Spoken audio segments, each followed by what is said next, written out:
There is a place beneath the heart of Rome where no one may enter without permission. A place where history is not displayed but locked away, hidden in the deepest rooms, behind 3 layers of iron doors between walls that carry no echo. There, the Vatican has preserved millions of pages of documents for over 12 centuries, not to reveal them, but to wait. Handwritten letters from popes that were never sent, bans on books that changed the world, records of Marian apparitions that were quietly dismissed, whispers exchanged between the Vatican and emperors, fascists, and Western intelligence, and works of art the world has never seen. Why does the Vatican keep all of this, but never speak of it? This is not a story about conspiracy. This is a story about the most deeply buried memories in the world of faith. Welcome to Secrets of the Vatican Archives, where we don't repeat what's already been told, but slowly uncover what was meant to be hidden.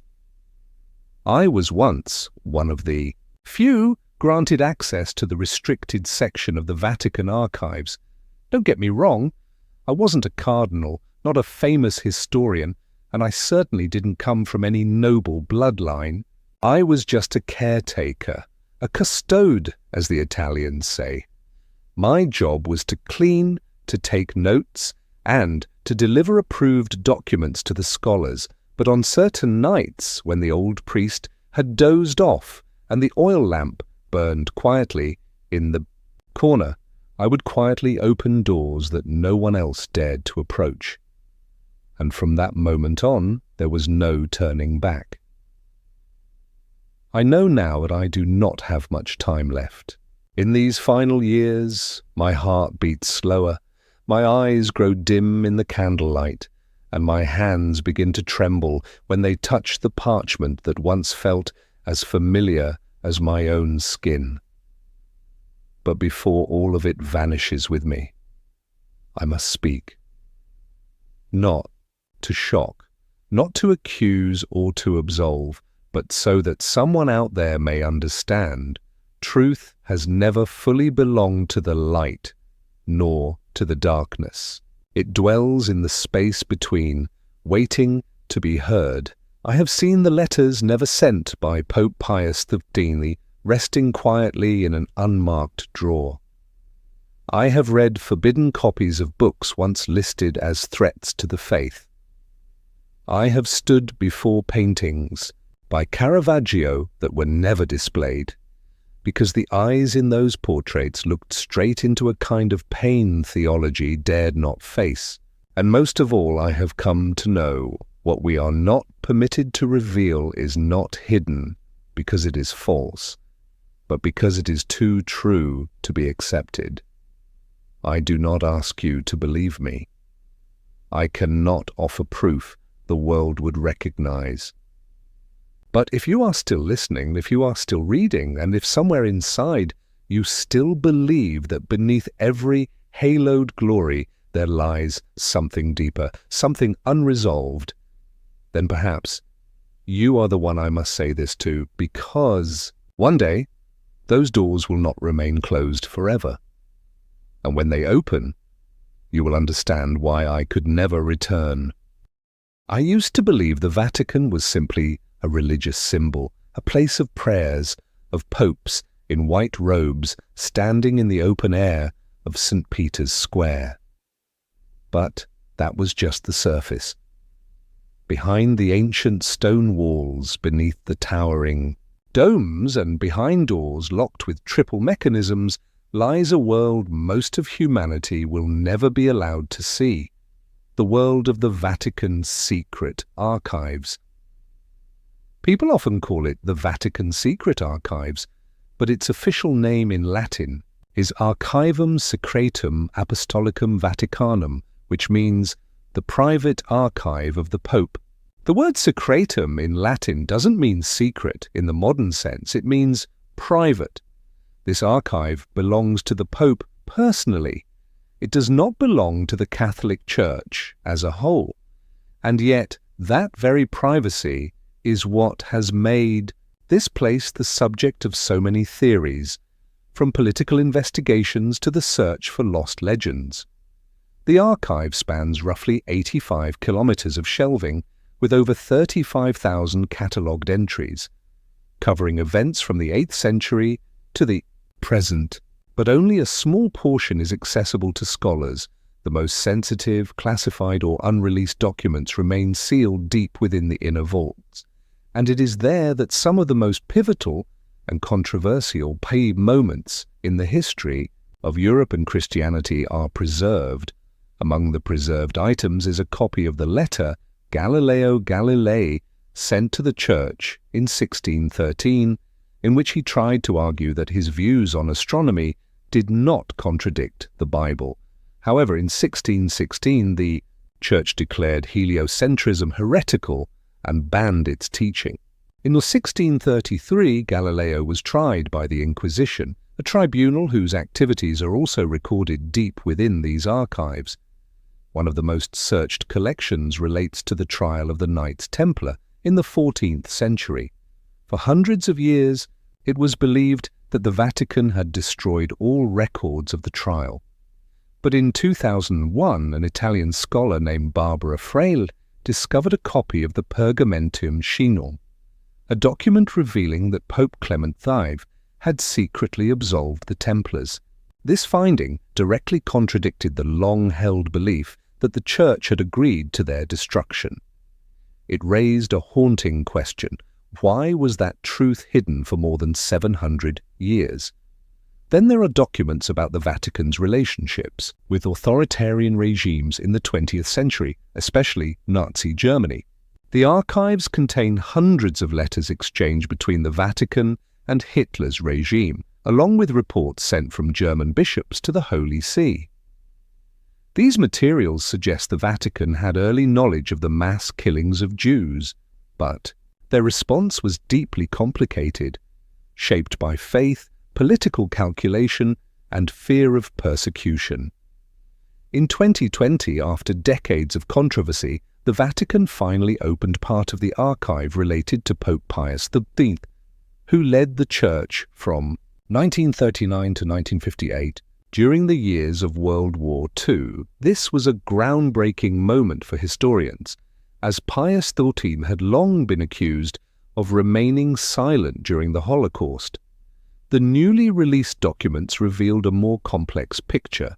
He was not entirely silent, but chose to act quietly behind the scenes to save lives, a strategy that still sparks debate over its morality and effectiveness. But the archives are not limited to religious affairs.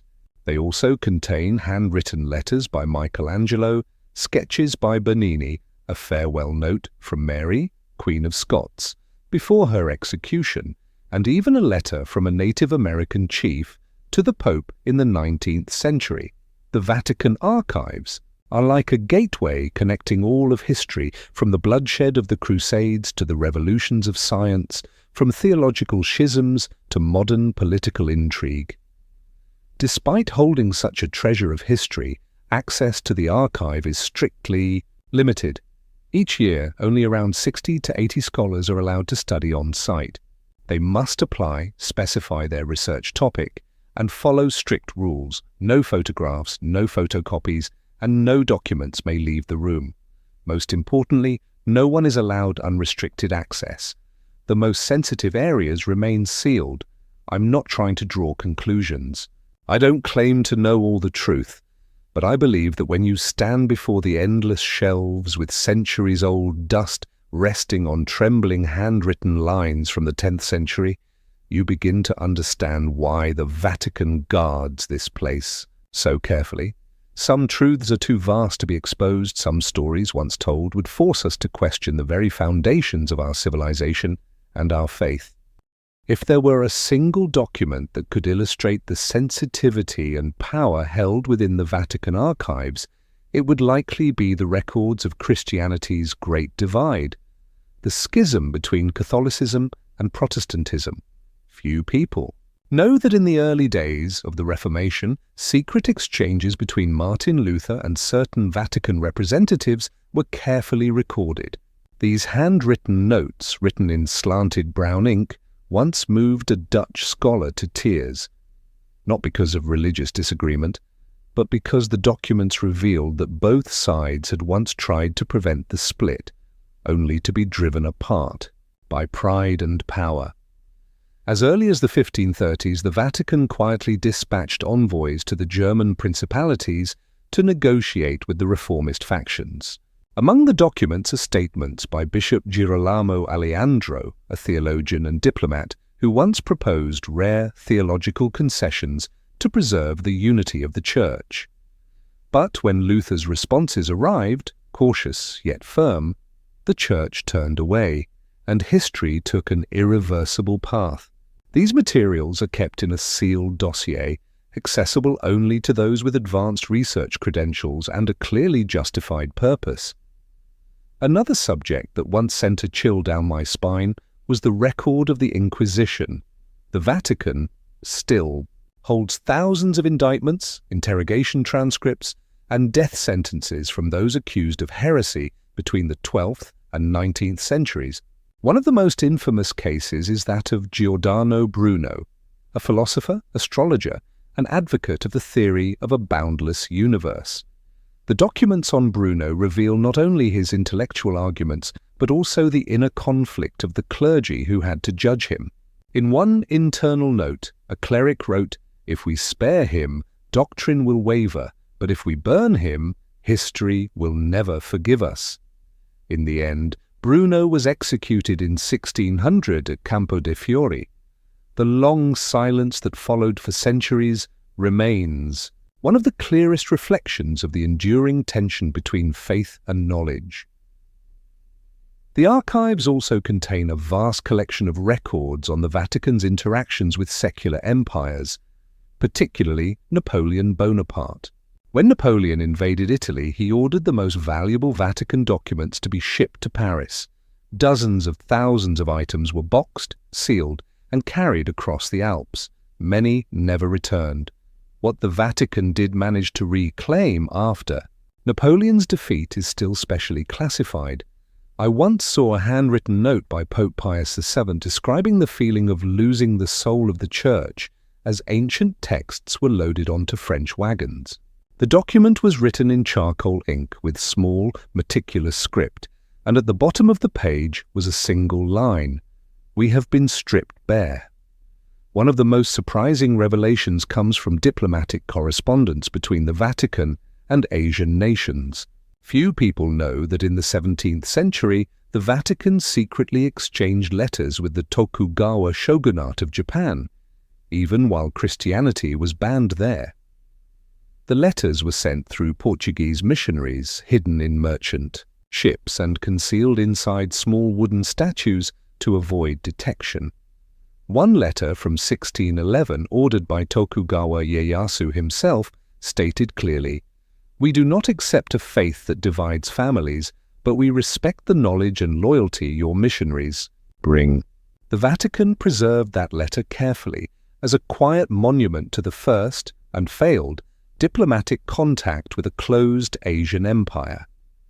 And then there is a little-known section of the archive dedicated to maps and blueprints of lost churches, monasteries, fortresses, and catacombs.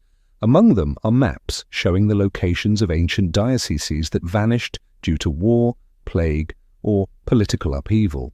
One that still haunts me is the floor plan of Montségur Abbey, the site of a siege and mass burning in 1244 during the Crusade against the Cathars. On that map, there is a strange marking, an escape route that does not appear in any official records. No one knows if the last Cathars managed to flee, but the document remains neither confirmed nor denied, and like many other secrets in this archive, it stands as a reminder that history has never been a simple story. Deep within the most heavily guarded section of the archives, I remember one room in particular, a place that holds records categorized under political affiliations, between the Vatican and global powers from the 19th century to the present day. The boxes are neatly arranged by country, each one a fragment of memory, a piece of truth untouched by the narratives found in official history. Most people know that the Vatican became an independent state in 1929 after the Lateran Treaty between Pope Pius V and Benito Mussolini. But few truly understand that before that, from 1870, when the Kingdom of Italy annexed the Papal States, the Vatican lived in a state of near isolation for almost 60 years. It was a nation without borders, existing within the heart of Rome. During that time, the popes refused to recognize the Italian government and never stepped beyond the Vatican walls. And it was in this tense period that the Church quietly built an elaborate network of secret communication with other nations, especially France, Austria, Spain, and the United States. One document from 1922 reveals that the Vatican once sent a confidential message to U.S. President Warren G. Harding, offering to act as a mediator between America and divided Catholic nations in post-World War I Europe. This episode has never appeared in official history books because the Vatican had no legal status as a state at the time. Yet the memorandum still exists with a signature and seal intact. When I first touched it, the paper was brittle, the corners darkened with age, but the text was vivid, as if history itself was whispering in my ear. The World War II era brought an avalanche of sensitive material. Dozens of reports sent from local bishops to the Vatican clearly document the mass murder of Jews in Poland, Germany, and even France. One report, dated 1942 and sent from Krakow, was written by Cardinal Adam Sapieha, later the spiritual advisor to Pope John Paul II. He wrote, "If we do not speak, we will bear the guilt of complicity before God." Yet even such urgent pleas did not change the Vatican's calculated silence. Why did the Vatican delay its condemnation of genocide? Scholars have long debated whether it was a strategy to protect the Church and its followers in occupied territories. But one document I once read, handwritten by a member of the Papal Council, revealed a deeper complexity. It warned of the risk of losing control over the faithful if belief is pulled into the vortex of political ideology. In other words, the Vatican feared that taking sides might fracture the global Church itself. That silence lasted until the 1960s, when the Vatican began one of the most significant reforms in modern Church history, the Second Vatican Council. The files from that council form one of the largest and most intricate sections of the archive. Thousands of pages document theological debates, political responses, transcripts of bishop speeches, and analyses of the Church's shifting authority in a rapidly changing world. I once read the transcript of a debate between two high-ranking cardinals over whether to allow the use of local languages instead of Latin during Mass. One said, "If we abandon Latin, we abandon the symbol of eternity." The other replied, "If we don't change, we abandon the people." The council was not just about language. It marked the Vatican's first real opening to dialogue with Jews, Buddhists, Muslims, and even atheists. The archive still holds an unpublished draft of a speech in which Pope Paul VI intended to issue a formal apology for the Vatican's silence during the Holocaust. In the end, the speech was replaced with a more neutral version. No one knows exactly why. Only a handwritten note in the margin remains. In Latin, "Tempus non dum est." The time has not yet come. As I turned the pages of these records, I never saw the kind of global conspiracy that wild theories often suggest. What I saw was a struggle between faith and politics, between morality and survival. The Vatican Archives do not lie. They wait for someone patient and brave enough to read, to understand and to accept that history has never been black or white, but always grey. There is one section of the archives that has always weighed heavily on me, the records concerning the relationship between the Vatican and colonial empires, especially during the 15th to 19th centuries. The faded pages inside those boxes contain no direct accusations, no formal statements of support for war or the stripping of freedom. Yet between the carefully written lines lies a quiet truth. Faith once moved alongside the sword of European colonialism as it spread across the globe. In 1493, just 1 year after Christopher Columbus arrived in the New World, Pope Alexander V issued the papal bull Inter Caetera. In this decree, he divided the non-Christian world into two zones of influence, one for Spain, the other for Portugal, as if the Church held the authority to distribute global territory. That document still rests within the Vatican Archives, filed in a thick folder labeled Decrees Concerning the New World. It is written in formal Latin, bearing the crimson seal of the Holy See. Holding it in my hands, I felt a chill, for this marked a moment when faith was politicized to its most extreme degree. Attached to that decree are letters exchanged between the Vatican and monarchs of Portugal, Spain, and later France and Belgium. In them, the Pope requested assurances for the spread of the faith and the protection of missionaries in newly acquired territories. But the reality on the ground was often bloodshed, cultural erasure, and cries for help from protesting clergy. Their voices preserved in small numbers, but present, like sparks of light in a deep darkness. One such voice was that of Father Bartolomé de las Casas, who wrote to Pope Paul III in 1537. In his letter, he described mass executions of indigenous people in the Caribbean, churches built upon blood-soaked soil, and the silence of religious authorities in the face of atrocity. Reading that letter was suffocating. It did not feel like a prayer. It felt like a plea for help, not only for the victims, but for the very conscience of the Church. Also preserved in the archives is a draft of the apostolic brief Sublimis Deus, issued in 1537 by Pope Paul III. In it, he declared that indigenous peoples of the Americas were truly human, with souls and the right to receive the gospel, and that they should not be enslaved. It was a progressive document for its time. Yet tragically, its application was quickly withdrawn under pressure from European monarchs who refused to give up the economic gains of slavery. As one moves into the 19th century, the Vatican's diplomatic role in protecting religious interests within African and Asian colonies becomes increasingly apparent. In the archives related to Indochina, I once read through a thick dossier detailing the presence of French missionaries in Vietnam before the French invasion. There were letters sent back to Rome describing the pressures faced by Catholic converts under the Nguyen dynasty, but interwoven into those reports were phrases such as opportunity to expand influence and mediating role with Western merchants, lines that reveal how faith and secular power had begun to merge in ways that were difficult to separate.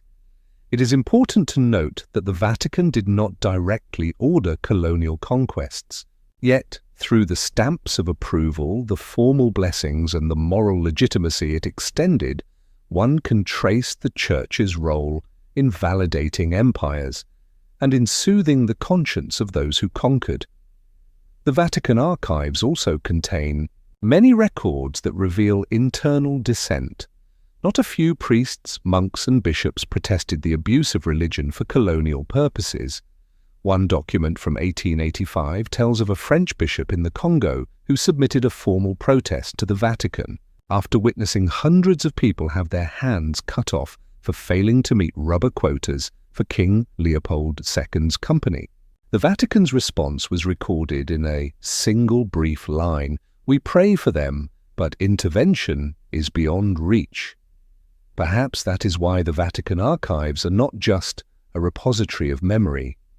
They are also a mirror reflecting the fragile boundary between faith and politics, between righteousness and power. As I look at the cracked, red wax seals, the signatures of popes, cardinals, kings, and merchants, I am reminded that history is never linear, and the Vatican, for all its sanctity, was once a participant in decisions that reshaped the course of human civilization. If you believe the Vatican's role in politics ended in the Middle Ages or during World War II, you might be surprised to learn that the archives continue to record significant moments of history well into the latter half of the 20th century.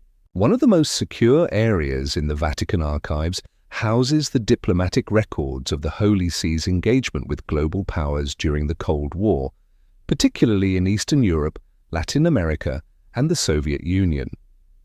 I remember vividly the first time I accessed the thick file on Poland in the 1970s, the period when the Solidarity movement began to emerge as a symbol of anti-communist resistance.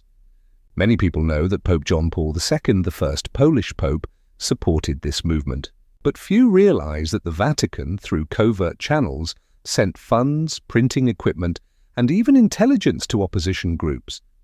These actions are documented clearly in the internal reports.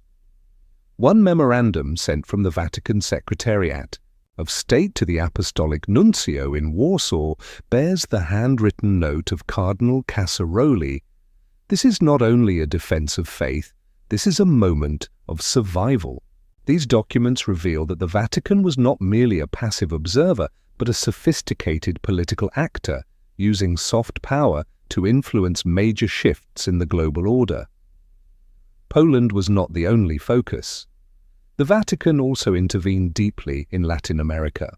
In one confidential file concerning Argentina during the years 1976 to 1983, the period of the Dirty War, I came across troubling reports, pleas from local bishops, lists of kidnapped priests, and the Vatican's conflicted responses.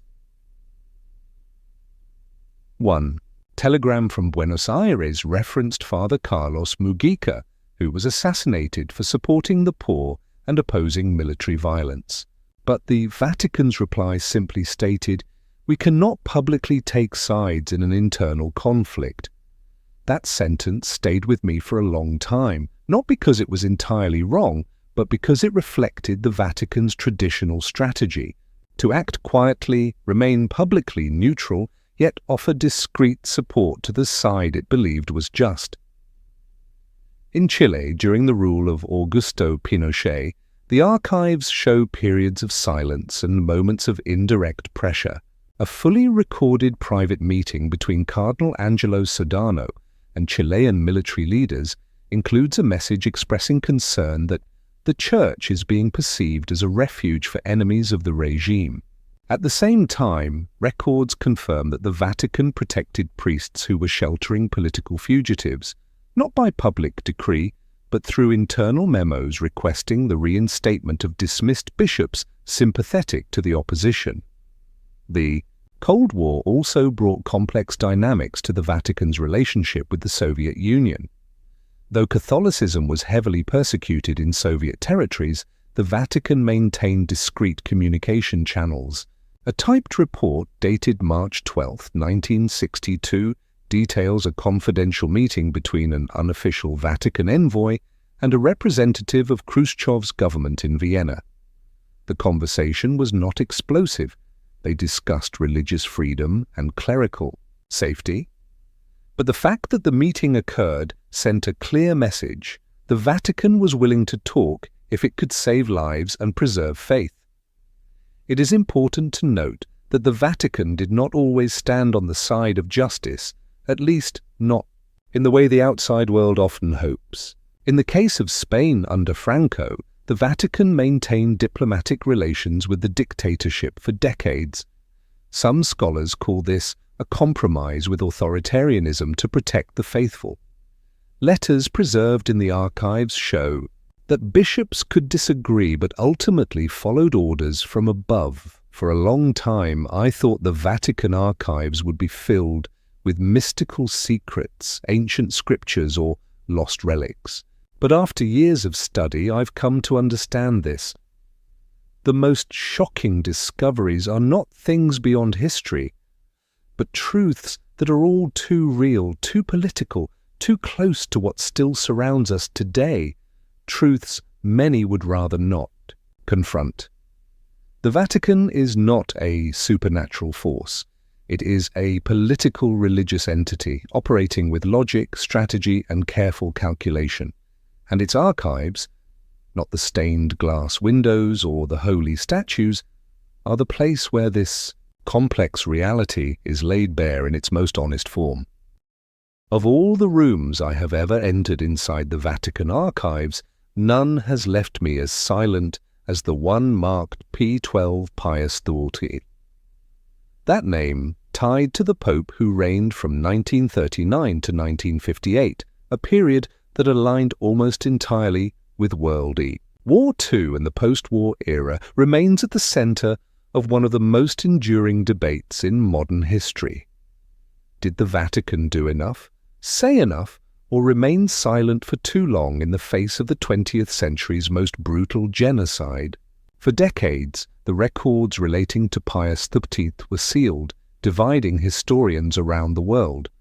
Some have called him the Pope of Silence. Others defend him as a cautious diplomat, forced into silence to preserve lives that public words could never have saved.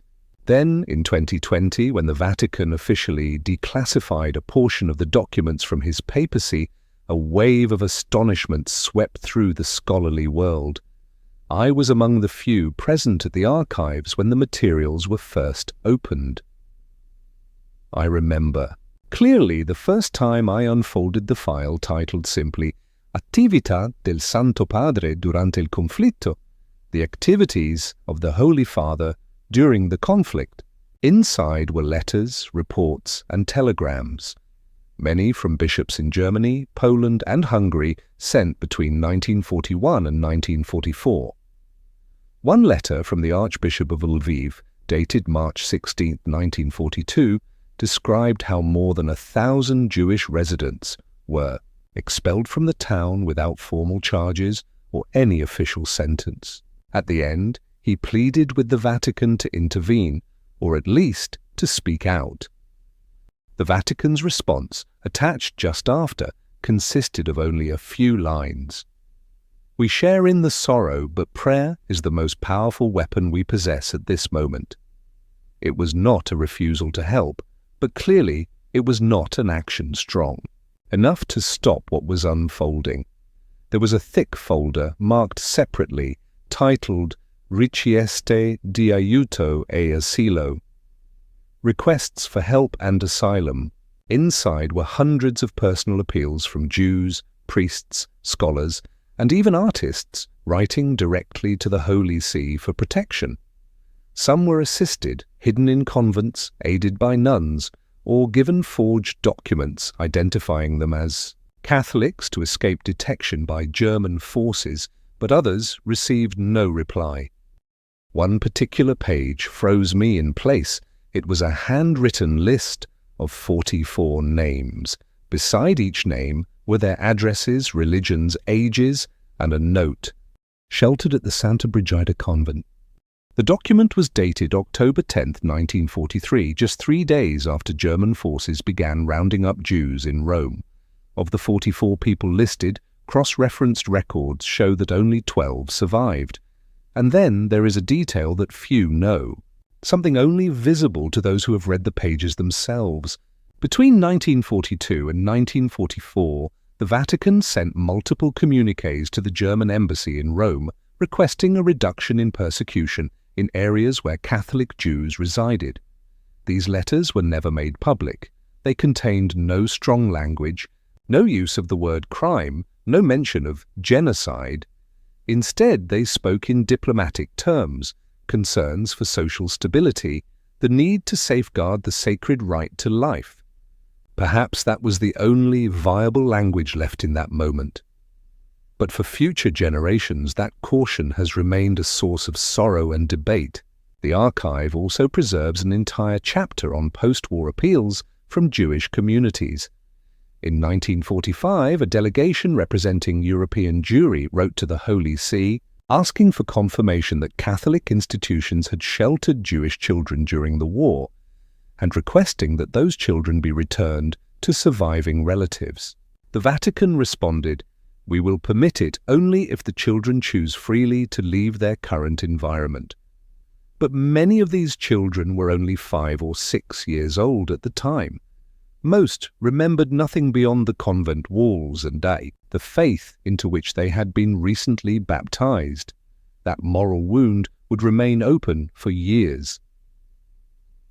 Among the thousands of pages, I came across a draft of a speech never delivered, prepared for Easter of 1943. In it, one line read, "We cannot close our eyes to the cries of a people cast out.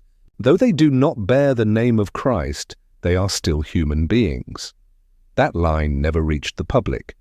The final version of the speech was revised, and that passage was removed. No explanation was provided, only a red stamp remained. Riservato. Non pubblicare. Reserved. Do not publish. What I saw does not give me the right to draw conclusions. I was not in their place. I did not carry the weight of a global institution during wartime. But I understand why many call the Vatican Archives a place of delayed truths. Not because those truths were lost, but because no one was ready to face them until much later. People often think of the Vatican as a Western institution, tied to Europe and the history of Christianity on the old continent. But the documents buried deep within the archives reveal something different. From a very early stage, the Vatican had a vision that reached beyond borders, toward the East. And it was in those yellowed pages that I first understood the true scale of the Church's missionary ambitions, its attempts at dialogue, and the profound, often conflicting, encounters between Catholicism and Asia. One section of the archives is titled Missioni d'Oriente, Eastern Missions. It contains thousands of documents dating from the 16th to the 20th centuries. Written in Latin, Italian, French, Classical Chinese, and Japanese, these texts chronicle centuries of European missionaries traveling eastward, carrying not only the Bible but the values of an entirely different world. I began with a file labeled simply Cina, Lettere dei Gesuiti. It is a collection of letters sent by Jesuit priests to the Vatican from China between 1580 and 1773. Among them, the writings of Matteo Ricci stand out, the first Westerner to enter the Forbidden City. In his letters, Ricci expresses admiration for the Confucian moral system and proposes that the Vatican adapt Catholic doctrine to Chinese culture rather than impose it. Not everyone agreed.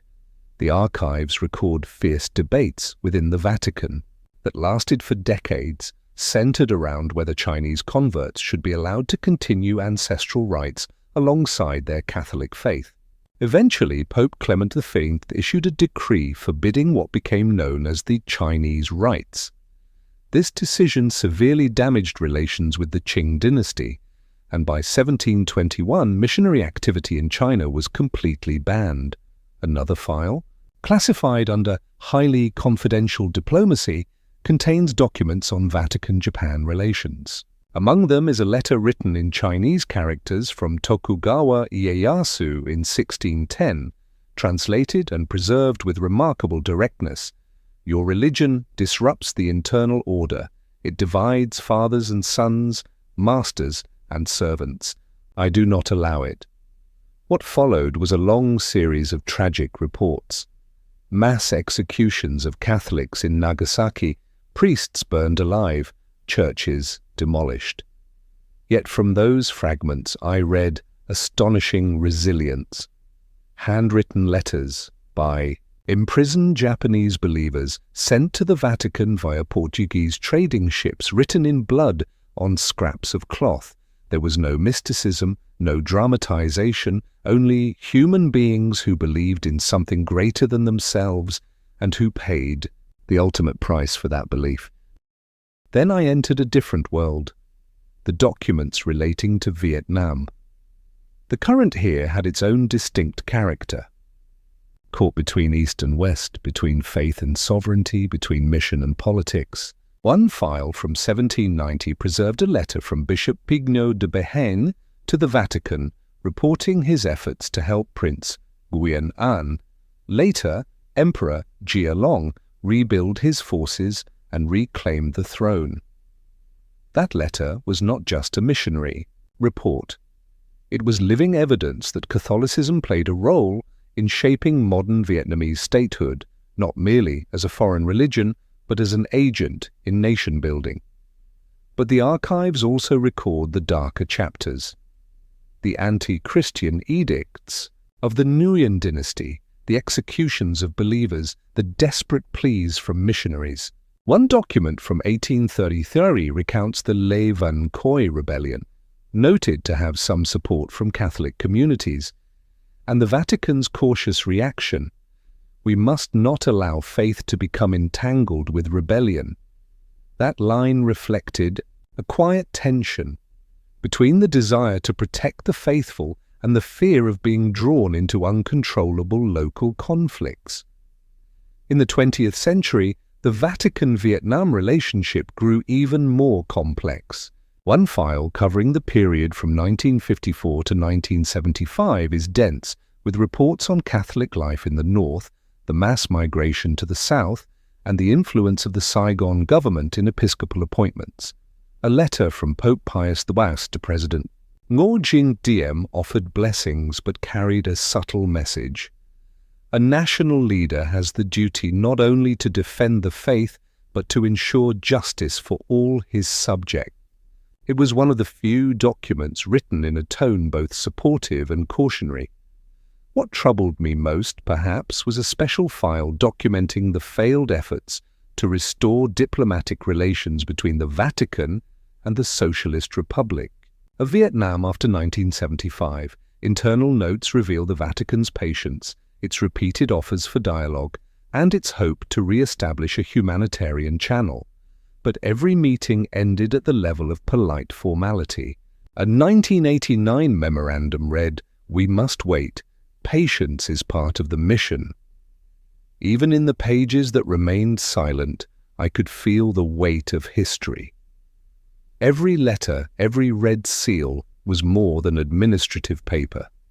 It was a trace of the long and difficult interaction between civilizations. The Vatican did not always act rightly nor fully understand the East, but the presence of thousands of documents on Asia at the heart of the Vatican is proof of something deeper. This was never a separate world. It has always been a living, enduring part of global history.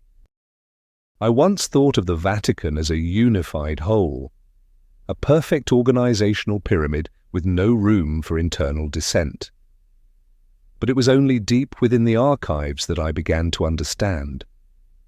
The Vatican is also a living entity, full of disputes, contradictions, and, at times, silent struggles among those who wear white robes.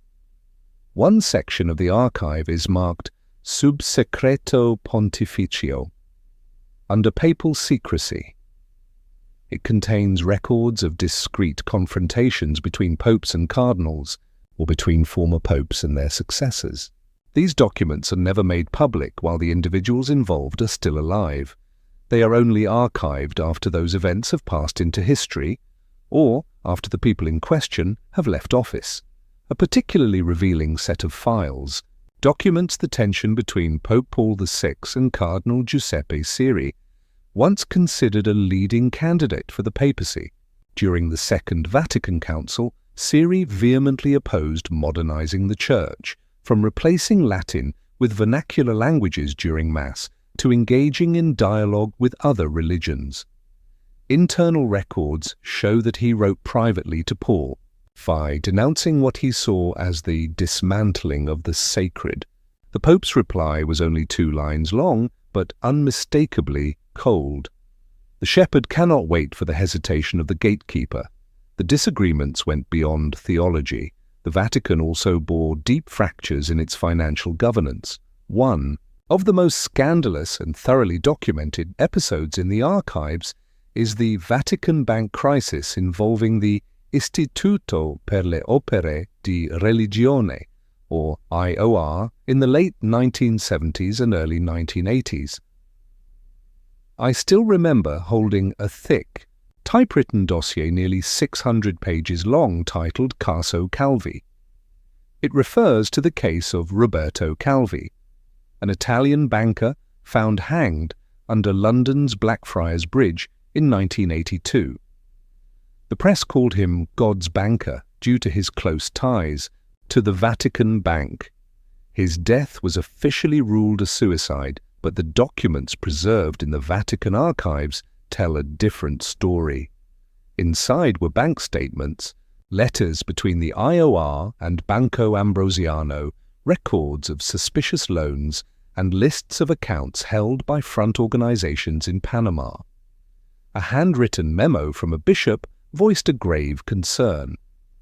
We are using sacred assets for activities dangerously close to sin. But the warning was ignored. The files also document internal efforts to reorganize records to prevent legal investigation by Italian authorities. At least 3 documents were labeled da distruggere dopo lettura, to be destroyed after reading. For reasons unknown, they were never destroyed. Equally sensitive is the file on VatiLeaks, the Tutti 12 scandal involving leaked Vatican documents. Many still remember the name Paolo Gabrielli, the personal butler of Pope Benedict XV, who copied and smuggled out numerous confidential files.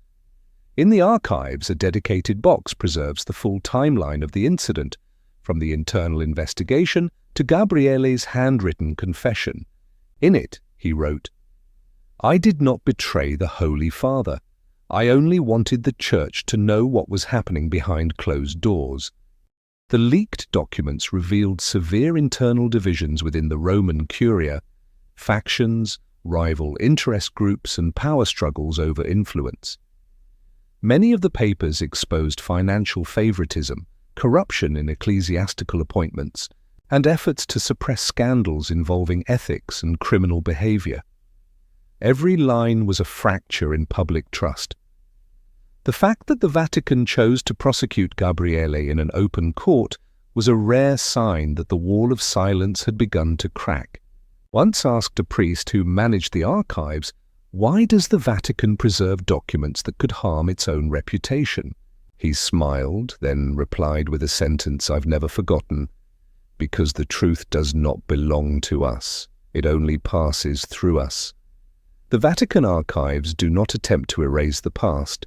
They preserve it, sometimes in silence, sometimes in sorrow, as an unspoken act of accountability. And that, more than any statue of a saint, is what makes this place deeply human. A space where power, faith, and failure are recorded in ink, not in water. There is something few people know. Not every meeting between a head of state and the Pope is publicly announced. To the outside world, the press releases only a few photographs of handshakes and a diplomatic statement about mutual understanding, cooperation, and peace.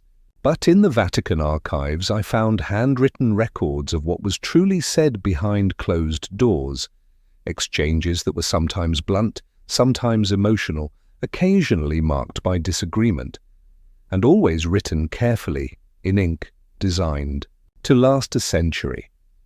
One of the most striking files is a record of the meeting between Pope Pius V and Nazi Germany's ambassador to the Holy See, Diego von Bergen, in 1939. This took place just after Hitler had invaded Czechoslovakia, and tensions with Poland were rising. In the internal note, the Pope did not issue a direct condemnation, but asked pointedly, "Does your government still control the hatred it has sown within German society?"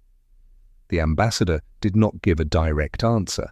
The file ends with the remark, "The atmosphere turned markedly cold. There was no closing prayer." A small detail, yet it speaks volumes. Turning to the 1960s, I came across the record of a meeting in 1965 between Pope Paul VI and Soviet Foreign Minister Andrei Gromyko. In public, the meeting was hailed as a historic effort to reopen dialogue between East and West, but in the archival transcript, the scribe noted, the Soviet delegation stated that religion is a tool for distorting historical truth. Paul VI responded gently but firmly, "No one can forbid another from believing in the sacred. That is not power. It is part of the human soul." Then, without further comment, he invited the entire delegation to stand in silence for 1 minute in honor of all unknown souls who died for ideals. The Soviet side never mentioned this gesture in any official record. Another notable set of files is simply titled USA Visit Reservate. United States Unpublished Visits. Inside are notes from private meetings between various popes and American presidents, from Roosevelt and Eisenhower to Kennedy, Reagan, and George W. Bush. One entry records a moment from Pope John XXIII's meeting with President John F. Kennedy. In 1963, President Kennedy expressed deep concern over the risk of nuclear conflict following the Cuban Missile Crisis. The Holy Father asked, "Who will remain calm first when the world no longer has a moral foundation to stand on?" Strangely, both men had little time left after that meeting. Pope John XXIII passed away just months later, and Kennedy was assassinated at the end of that same year. The file draws no direct connection, but the proximity of those events led some in the archives to mark it as particularly sensitive. Not only global superpowers are represented in these records. I once came across an old, faded file on a meeting between Pope John Paul II and General Secretary Gorbachev in 1989, just before the Berlin Wall fell. Gorbachev was not religious, but in the meeting record he said, "If we do not change, there will be nothing left to preserve." John Paul II answered with a single line, "Truth rises when people grow weary." After that conversation, the Vatican became one of the first institutions to foresee the unraveling of the Eastern Bloc. Some of the most surprising documents came from smaller nations or countries without long-standing diplomatic ties to the Vatican. In a file marked Vietnam, Colloqui non ufficiali, I found an internal memo from 1991. An unofficial Vatican delegation held talks with representatives of the Vietnamese government in Geneva. No formal agreement, but a willingness was expressed. This was one of the earliest quiet steps toward restoring contact after 1975, not through media headlines, but through handwritten words recorded in silence. The Vatican has no military power and no vast economy, but what I came to understand after reading these records is this. When a world leader seeks sincerity or counsel unburdened by political gain, they come to the Holy See, and the Vatican knows this well. It rarely needs to speak loudly, because every page it preserves has the power to reshape the understanding of an entire generation, if revealed at the right moment. One of the things that sets the Vatican apart from every other religious institution in the world is this. It is not only a church, it is also a sovereign state.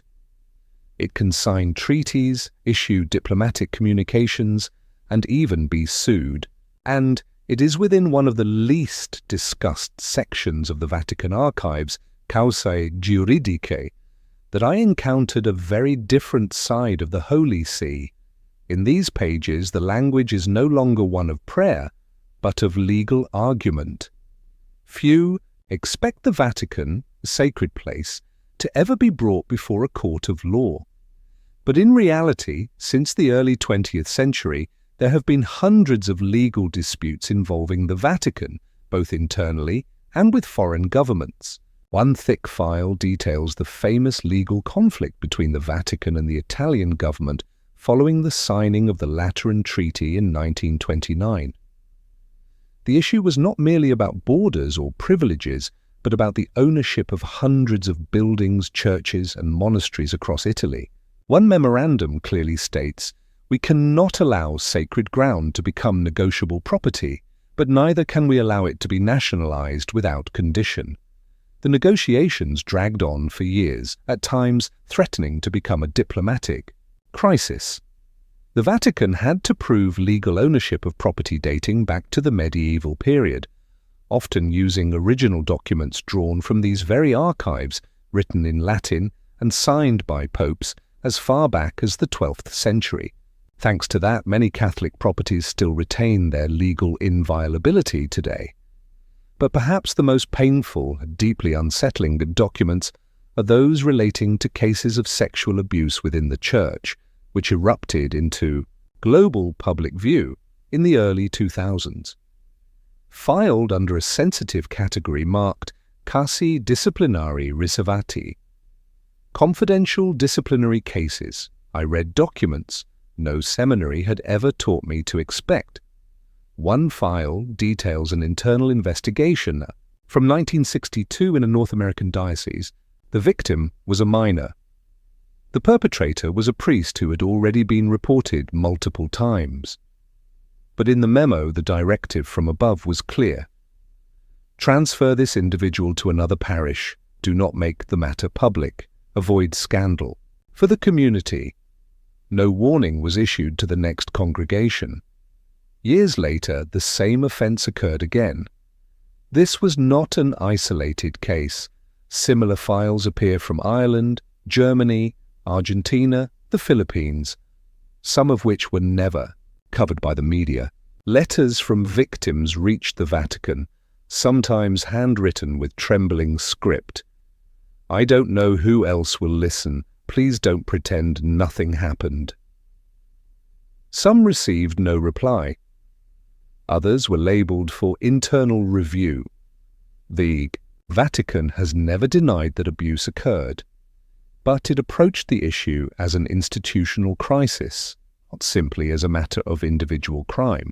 Since 2001, the Holy See has implemented stricter disciplinary procedures, and many files document that gradual shift. Yet what silenced me was the agonizing slowness of change. In a 2010 report, one bishop acknowledged, "We were so afraid of scandal that we forgot who it was we were supposed to protect." Beyond abuse cases, the Vatican has also faced numerous international lawsuits over disputed assets, particularly in the aftermath of World War II. One file from 1997 documents a case brought by descendants of Jewish families alleging that the Church held gold and valuables looted by the Nazis. The Vatican denied responsibility, but the file remains archived under unresolved claims. Another highly sensitive case involves the Vatican museums, which house tens of thousands of artifacts from across the globe, including items originating in countries once under colonial rule. In one petition from Peru, the government requested the return of a ceremonial Incan mask. The Vatican responded with a formal statement. This artifact is a record of history. It carries no ownership value, but belongs to the memory of humankind. The matter was left unresolved, like so many others. The archive never offers conclusions. It only preserves evidence. But as you read through hundreds of legal briefs, lawsuits, pleas, and carefully worded replies, you come to understand the Vatican is not removed from the world. It is drawn into it, layer by layer, by the very nature of being human. And when humans err, even in white robes, the paper records remain, impartial, emotionless, but impossible to deny. There is a section within the Vatican Archives that even many Catholic scholars have never accessed, not because it is the most heavily guarded, but because it demands a very particular kind of knowledge, Koine Greek, ancient Hebrew, and the Latin of the early Church. This place is informally known as the First Manuscripts Room, a chamber that holds the foundational texts of Christian belief. Ancient Bibles, the earliest translations, and even the writings that were excluded during the formation of the scripture we know today. The first time I entered that section, I hardly dared to breathe, not out of fear, but from a sense of reverence. Standing amidst millennia of handwriting inscribed by hand on animal parchment, with ink made from ash, roots, and the tears of those who believed their words were divine in origin. Tucked inside a worn wooden drawer was a copy of the Codex Vaticanus, one of the oldest surviving Greek Bibles dating back to the 4th century. Its text is not identical to the printed Bibles we know today. Some passages are missing, others differ in wording, and remarkably, there are entire sections of narrative that no longer appear in the modern canon. A striking example is the ending of the Gospel of Mark. Modern versions typically conclude with Jesus appearing to his disciples after the resurrection, but in the Codex Vaticanus that conclusion is absent. The text ends abruptly with the words, "and they were afraid." This has long stirred scholarly debate. Is the widely known ending a later addition? And the Codex is not alone. In a small metal cabinet with 3 locks, I once saw a folder labelled Evangelia Apocrypha, the apocryphal Gospels that were excluded from official scripture. Among them were the Gospels of Thomas, Mary Magdalene, and Philip, writings rediscovered at Nag Hammadi, Egypt, in 1945, though the Vatican had copies long before. The Gospel of Thomas, for instance, consists of 114 sayings attributed to Jesus, but arranged without narrative structure. One saying reads, "The kingdom of God is within you and all around you." If those words truly came from Christ, they raise deep theological questions about the necessity of the Church as an intermediary between humanity and the divine. Perhaps for this reason such texts were never canonized. Even more controversial is the Acta Pilati, the Acts of Pilate. This document presents the Roman governor's supposed defense after ordering Jesus' crucifixion. In it, Pilate describes Christ as a man unlike any who ever lived, whose eyes shone like fire and whose words flowed like living water. The mythical tone of the account may explain its exclusion from the official New Testament, yet its presence reveals that even Roman officials once tried to make sense of the crucifixion in their own language. Beyond ancient texts, the archives preserve countless letters exchanged between medieval popes and major theologians. Letters that capture intense debates over whether certain books, such as the Revelation of Enoch, the Book of Wisdom, or the Maccabees, should be included in the Bible. In one letter from Pope Damasus III, he wrote, "We do not reject them for falsehood, but because the hearts of men are not yet ready." That sentence has haunted me ever since. How much of Scripture is divine truth, and how much is the result of decisions made under historical pressure? Another record details a closed session of the Council of Nicaea in 325, the first major gathering of Christian bishops from across the Roman Empire to formalize doctrine. The minutes include a list of texts discussed, many of which no longer exist. A side note from a Greek scribe reads, "Certain writings are to be retained for deeper theological study, not for public reading." This suggests they were not destroyed, merely withheld, and may still rest in locked drawers like the ones before me. The archive does not declare what is right or wrong. It remains silent, preserving every interpretation, every variation, every fracture in the history of belief. Some may find that unsettling, but I do not. For what makes faith resilient is not perfect uniformity, but its ability to survive debate, revision, and even doubt. To the outside world, the Pope is a symbol of steadiness, the successor of St. Peter, the embodiment of continuity and unwavering Catholic faith. But within the Vatican Archives, behind private files, secret correspondence, and unpublished notes lies something few dare to imagine. The Pope is human. They have feared, doubted, and at times collapsed under the weight of events beyond their control. I still remember the first time I came across a folder titled Lettere non inviate, letters never sent. Inside were handwritten drafts by several popes, never printed, never answered. These were not diplomatic letters nor official decrees. They read like pages from a diary, where men at the height of spiritual authority wrote down what they could not say aloud. One of the most haunting was by Pope Benedict XIII, written in 1917 at the height of the First World War. It was addressed to the leaders of Europe, pleading for a ceasefire so that humanity might not lose its soul entirely to the thunder of artillery. But the letter was never sent. A note in the margin written by the Cardinal Secretary of State at the time read, "No one will listen, and if they do not listen, your holiness will appear weak." The letter was folded and shelved, forgotten, until I stumbled upon it more than a century later. Another file marked Reserve per Conclave. Reserved for conclave contained materials written by some popes for their successors. These documents were never made public, only intended for reading by the College of Cardinals during the papal election. One such memorandum, 12 pages long, was penned by Pope Pius V in 1938, just as the Nazis were consolidating power and anti-Jewish laws were spreading. In that memorandum, the Pope expressed deep concern that parts of the German Church had begun to silently cooperate with the fascist regime. He warned, if we remain silent, history will not speak of our wisdom, it will speak of our complicity.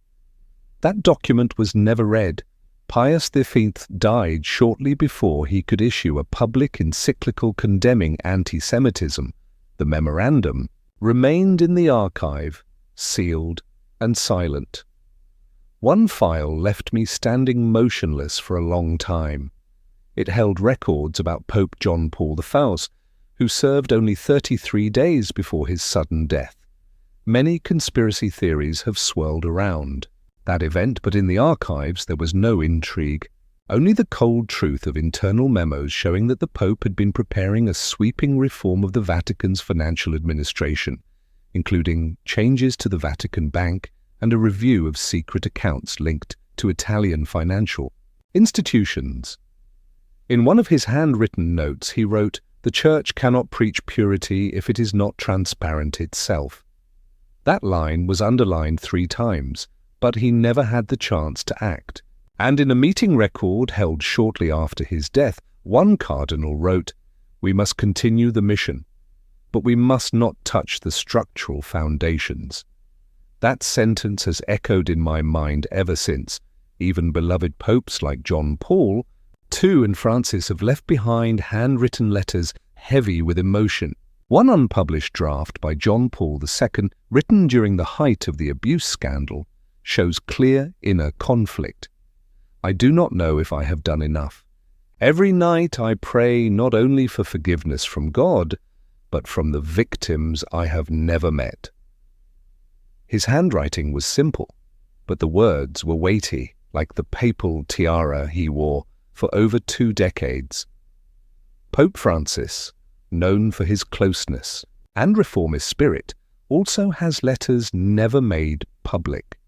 One was addressed to a cardinal convicted of abuse, in which he wrote, "The sin of an individual does not destroy the Church, but the covering up does."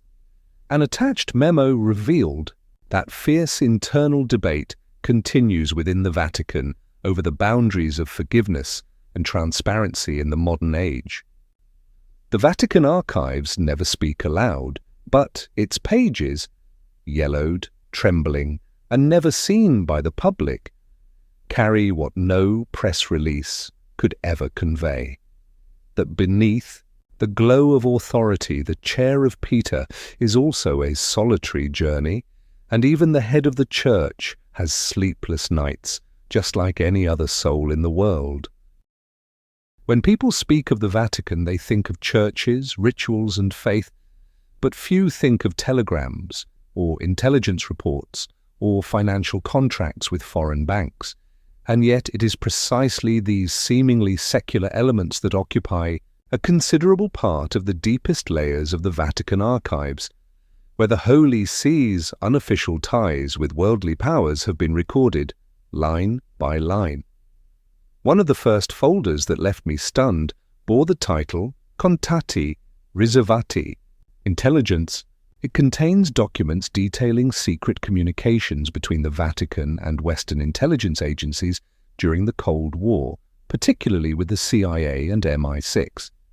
In one memo dated June 17, 1953, just weeks after the coup in Iran, a CIA representative in Rome met with a Vatican cardinal to discuss anti-communist developments in the Middle East. The report was brief. The Holy See is morally supportive, will not intervene directly, but is willing to encourage local churches to promote democratic values in opposition to atheism. No formal agreement was signed, but the message was clear. The Vatican was not merely observing the world, it had the moral stature to influence the flow of ideologies, especially through faith. Another memo from 1979 records a secret meeting between a CIA operative and Vatican officials shortly before Pope John Paul II's visit to his homeland in Poland. The CIA expressed particular interest in whether the Polish Pope could inspire the Solidarity movement. The Vatican made no promises, but the memo noted, "We are aware of our role, but the gospel is not a strategic tool." A diplomatic response, neither agreeing nor denying, yet leaving room for silent action. Another set of files labeled Relazioni Riservate Israele, documents clandestine contacts between the Vatican and Mossad, Israel's intelligence agency. The correspondence includes Vatican requests for the protection of Christian holy sites in Jerusalem amid escalating tensions between Jews and Palestinians. A Mossad report sent back to the Vatican stated, "We do not care about the religion of the person standing in a sanctuary so long as they are not hiding weapons." The Vatican's reply was terse but telling. "We do not hide weapons. We preserve memory." The next layer I encountered had nothing to do with espionage, but with finance.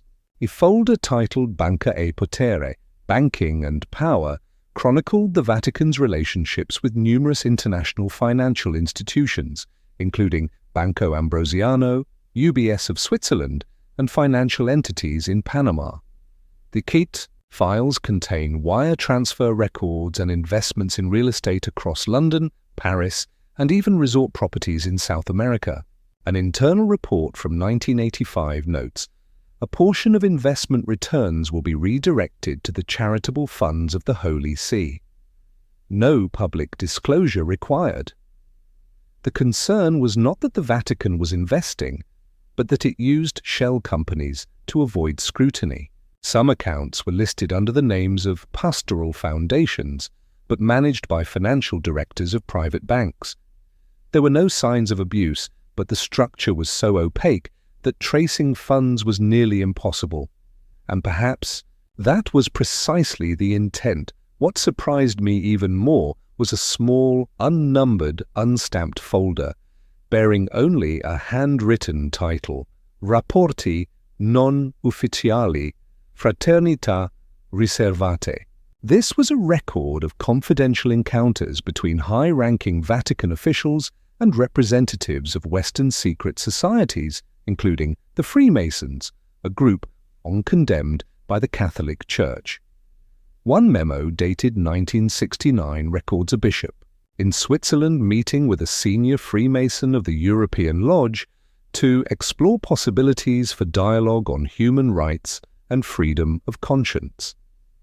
no conclusions were reached. But notably, Vatican policy began to shift thereafter, from outright prohibition to a more cautious stance of discouraging participation, creating a grey area in doctrine and allowing for interfaith dialogue with groups once branded as heretical. I found no evidence of conspiracy or Vatican manipulation of world events, but I saw clearly the Vatican does not live in isolation.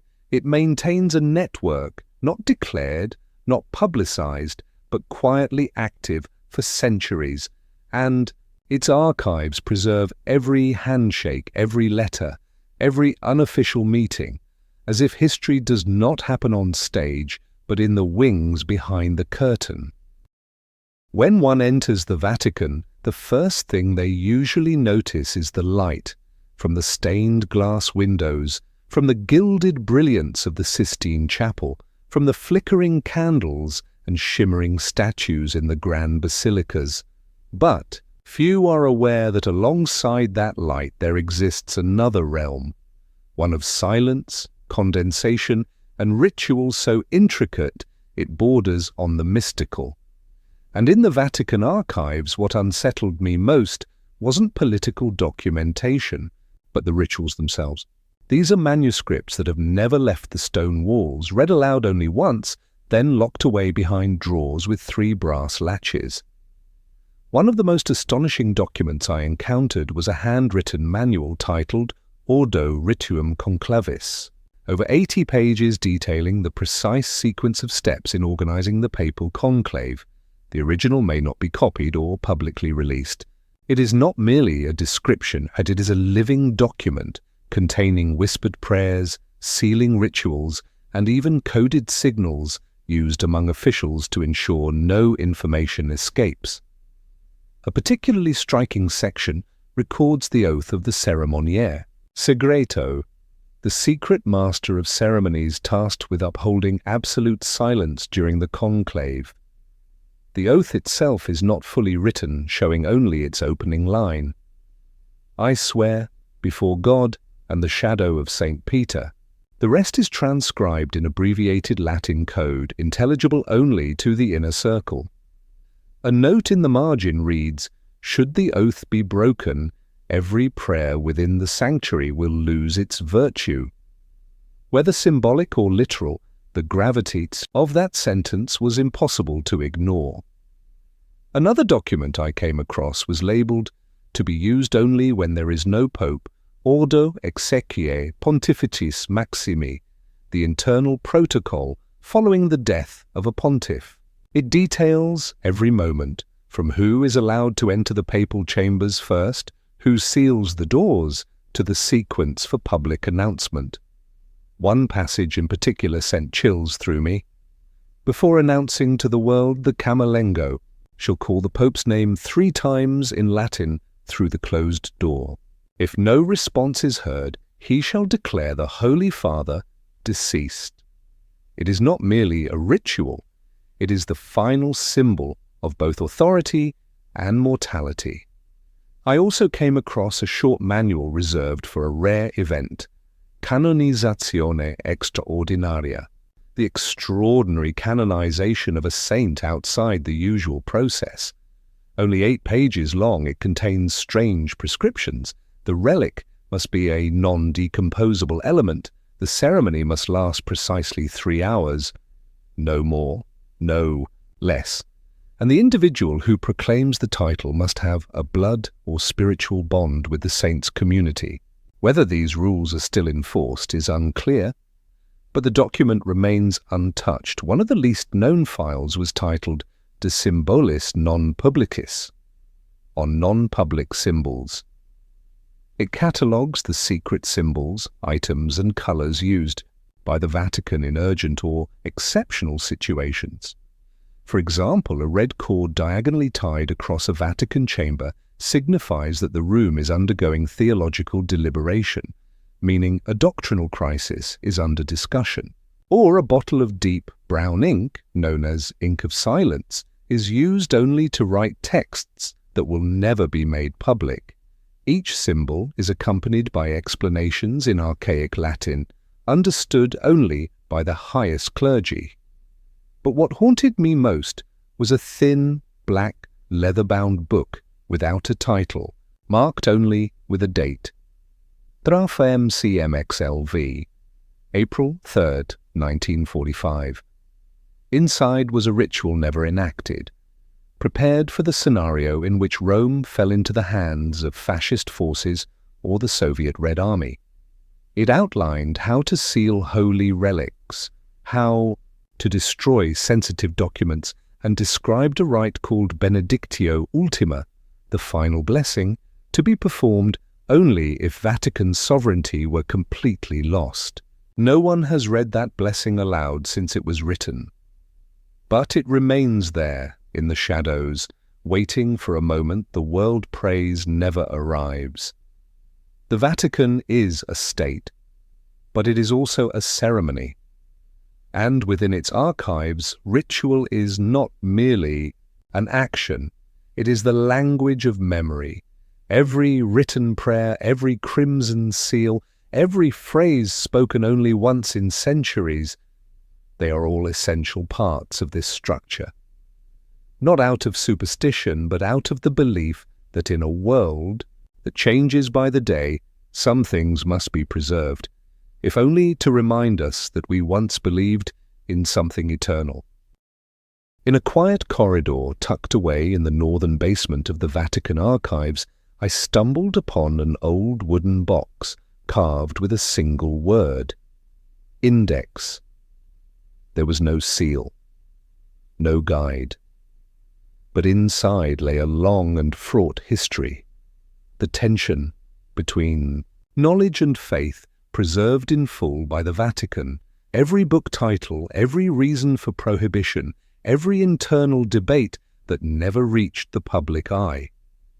The Index Librorum Prohibitorum, or List of Prohibited Books, was officially established in 1559 by Pope Paul IV at the height of the Counter-Reformation.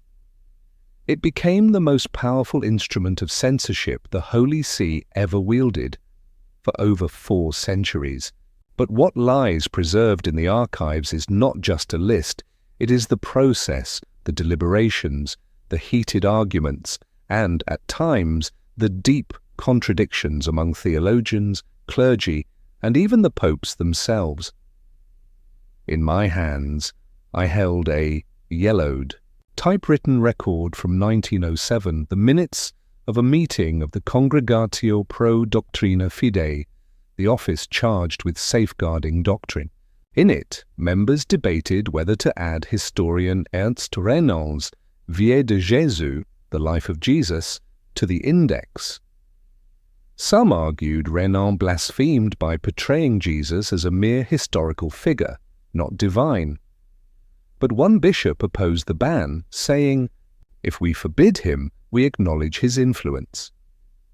The book was ultimately banned, but the argument remains preserved, revealing how censorship within the Church was not always unanimous, but often a struggle between the defense of faith and the demands of the modern age.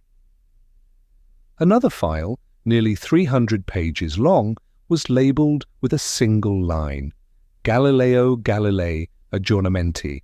It contains every document tied to Galileo's trial, not only the sentence but also handwritten pleas for leniency, notes from bishops who opposed his condemnation, and letters from later generations, including Pope John Paul II's formal acknowledgement of the Church's mistake in 1992. One record from 1633 reads, "We do not condemn science. We condemn the arrogance that seeks to rise above revelation." That sentence still echoes, especially today, as scientific theories once deemed dangerous, evolution, the Big Bang, are now accepted by the Vatican as not incompatible with faith. Beyond books, the Church once maintained a specific body focused on art and media, which I later discovered had its own file titled Cinema e Fede. This section contains evaluations of films screened in Catholic countries from the 1920s through the 1980s. Some entries were unusual A review of Fellini's La Dolce Vita noted, excessively secular, but accurately portrays the emptiness of a world without God. The conclusion, banned from Catholic schools but not publicly condemned, because a loud ban would only increase its appeal. Another folder records the Church's response to philosophical or allegorical literature. It includes a discussion of George Orwell's 1984, which some suspected of critiquing religious totalitarianism, but internal documents concluded this is a condemnation of secular totalitarianism, no response necessary. It reveals that Vatican censors were often subtle analysts, not reactionary, but selective in their battles. Perhaps the most intriguing file was marked internal circulation only, do not reproduce, detailing the Vatican's internal review of the Da Vinci Code by Dan Brown. Though many clergy denounced the book in public, internal reports stated its impact lies in exploiting the public's ignorance of religious rituals and symbols. The best response is not condemnation, but education. Rather than banning the book, the Vatican responded with a series of counter-publications, a strategic shift from censorship to engagement. The index was officially abolished in 1966, but the files remain. Quiet, untouched, lined up on Vatican. Shelves like a reminder, the greatest power lies not in prohibition, but in shaping how and when people receive an idea. And for centuries, the Vatican has not merely safeguarded the faith, it has shaped the threshold of knowledge, deciding how far it should open, when, and to whom. When I stepped into the section labelled Cruciata, an uncanny silence fell over everything around me. Gone were the 20th century maps, the diplomatic telegrams, the polished dossiers between envoys. What remained were parchment scrolls, black ink, and red wax seals once pressed between the fingers of the most powerful men in Europe. This was where the Vatican kept what remained from a time when faith was transformed into war. The Crusades, carried out in the name of holiness, but leaving behind stains of blood on the map of history that no prayer could erase. One of the first documents I found was the original crusading bull of 1095, Deus Vult, issued by Pope Urban II at the Council of Clermont. Written in Latin, it begins with an urgent plea. The Holy Land has been seized. The blood of the faithful cries from Jerusalem. The Catholic must march. There is no political agenda, no mention of land or wealth, only a call to arms. And yet that call ignited more than 2 centuries of continuous warfare and claimed the lives of millions under the shadow of the cross. Subsequent documents, especially from the time of Pope Innocent III, show how the Crusades evolved into a structured campaign, no longer merely a spiritual appeal, but a logistical operation involving taxes, recruitment, supply chains, and rewards. I read letters between the Vatican and European lords discussing the number of knights, provisions, and, most troubling, the right to seize the property of those who refused to convert or join the cause. A particularly striking document, dated 1204, records the Vatican's internal reaction to the Fourth Crusade, which instead of reaching Jerusalem, sacked Constantinople, the heart of Eastern Orthodoxy. In the minutes penned by Cardinal Pietro Capuano, there's a chilling admission. We let the sword lead, not the spirit. We did not conquer heresy. We looted our brethren. Though Pope Innocent III issued a formal, restrained condemnation of the pillage, no reparations or apologies ever followed.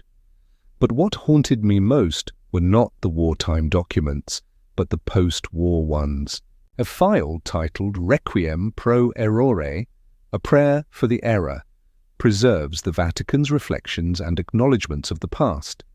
Inside was an unpublished speech draft by Pope Paul VI, meant to be delivered during his 1960 visit to Istanbul. It reads, "We brought war into places that once knelt in prayer. We cannot claim this was God's will." The speech was withdrawn at the last moment and replaced with a more neutral address, but the original remains here, beneath layers of dust. The Vatican Archives also preserve lesser-known crusades, the Northern Crusades against pagans in the Baltics, the Albigensian Crusade in southern France, aimed at annihilating the Cathars, and even campaigns against disobedient Catholic monarchs. A record from the 13th century documents a bishop who refused to join a crusade, stating, "I do not see God in fire and blood." He was stripped of his office shortly thereafter. Still, the archives also bear witness to later efforts of dialogue and reconciliation. A folder titled Reconciliazioni holds correspondence between the Holy See and the Orthodox churches of Russia, Greece, and Armenia, communities still scarred by the Crusades. In a letter from 1999, Pope John Paul II wrote to Ecumenical Patriarch Bartholomew VI, "If blood once divided us, let prayer begin to mend the wounds that history left behind. It wasn't a public apology, but it was a beginning. In all these documents, I did not find an evil or ruthless Vatican, but I did see an institution that once wielded faith as a justification for war, and that slowly, over centuries, learned to reflect on itself." None of these texts deny the past, but they do not whitewash the present either. The Vatican Archives do not seek to justify. They preserve these with a solemn fidelity to memory, and with the belief that truth, however bitter, is an essential part of redemption. One quiet rainy afternoon, while I was searching for documents related to medieval church councils, an elderly archivist pointed toward a small, solitary wooden box at the end of the shelf and said, "You should read this. This is where the church keeps what it never declared, yet never discarded." Because even they knew some women once helped lay the very foundation of faith. The box had no name, only a catalogue number and a handwritten note, "Mulieres in silentio ecclesiae." Women in the silence of the church. Inside was not a large trove of documents, but one that contained a quiet, persistent current of history the Vatican has never officially acknowledged, not because it was rebellious, but because it raised a question still unresolved. What is the true place of women in a faith structure ruled almost exclusively by men for nearly 2 millennia? I began with a set of handwritten letters from the 12th century by Hildegard von Bingen, a German nun, composer, theologian, and visionary. Most of her writings, in Latin and Old German, recorded spiritual visions of profound theological and philosophical depth. In one letter to Pope Eugenius III, Hildegard wrote, "The soul of a woman is also breathed into being by God, so why must her voice pass only through the mouths of men?" Remarkably, the letter was not answered with condemnation, but with silence. A silence calculated and deliberate. Still, Hildegard was not branded a heretic. On the contrary, several voices within the Roman Curia praised her, but kept her at a distance. In one internal record, I found the line, "This woman is not wrong, but the Church cannot yet permit women to teach from the pulpit."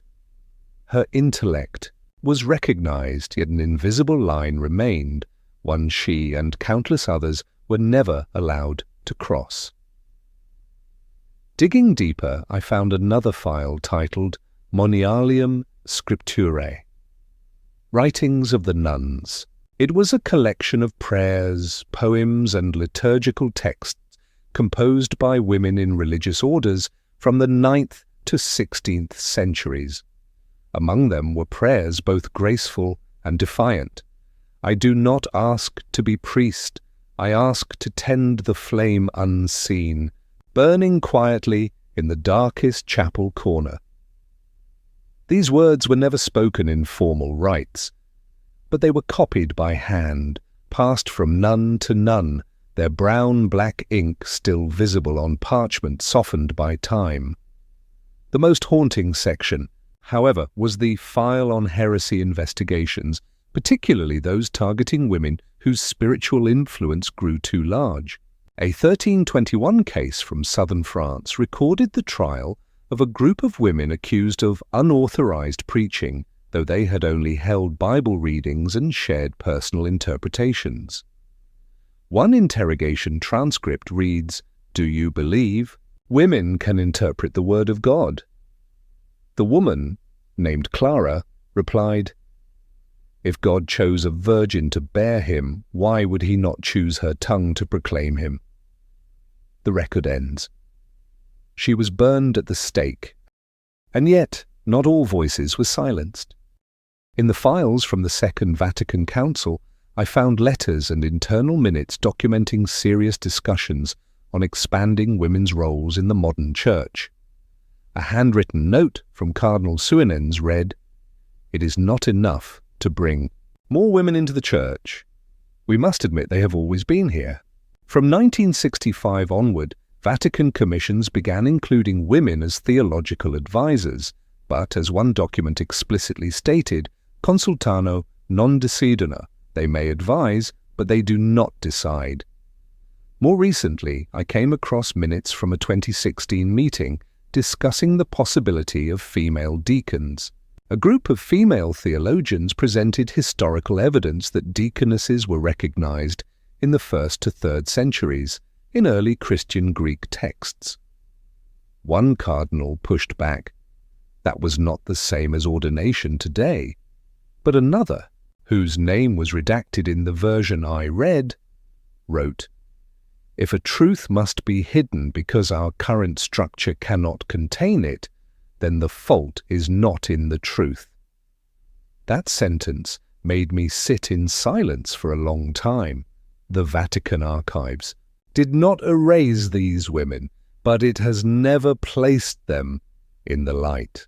They remain like slanted footnotes in the margins of history, not loud enough to echo from pulpits, but strong enough to withstand the winds of time. And as I closed that wooden box, I understood the Church was not built only of stone and men.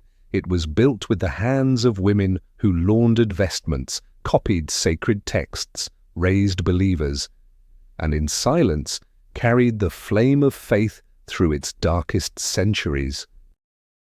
The Vatican is often seen as a moral haven, a symbol of faith and forgiveness. But the truth is, wherever there are humans, there are mistakes. And within the ancient stone walls surrounding St. Peter's Square, those mistakes don't always come from the outside. Sometimes they come from within. In a section of the Vatican Archives marked Delicta Reservata, reserved crimes, I began exploring a series of case files sealed away for decades. There was nothing mystical about them. No curses, no dark conspiracies, only paperwork, signatures, and chillingly meticulous transcripts, records of criminal acts committed within the very institution that preaches grace and virtue. One of the earliest files I encountered was a theft in 1969 from the Sacred Relics Repository, the chamber where hundreds of holy artifacts were stored, including saintly bones, martyrs' robes, and handwritten scriptures from early Christianity. According to the report, a young monk assigned to clean the vault secretly took a small box believed to contain relics of St. Lawrence. He didn't try to sell it. Instead, he kept it in his room, claiming he could hear the saint whisper. In dreams, the Vatican held a closed trial. No journalists, no announcements. The verdict: no criminal prosecution, but the monk was laicized and permanently expelled from Vatican territory. A note attached read, "This action stemmed from misdirected faith, not greed." Perhaps that was why mercy prevailed. Another case, far more serious, occurred in 1982, the murder of a teenage boy of Vatican citizenship inside the Vatican gardens, mere meters from the Pope's office. The case file, labelled Caso AG82, revealed the victim was the son of a Vatican Treasury employee. His body was found near the southern wall with evidence of blunt trauma to the head. The prime suspect, a gatekeeper with a history of mental instability. The internal investigation spanned over 400 pages, detailing every step of interrogation and examination. The suspect was described as having lost control due to religious anxiety and psychological isolation. Yet instead of being handed over to Italian authorities, the Vatican dealt with it internally.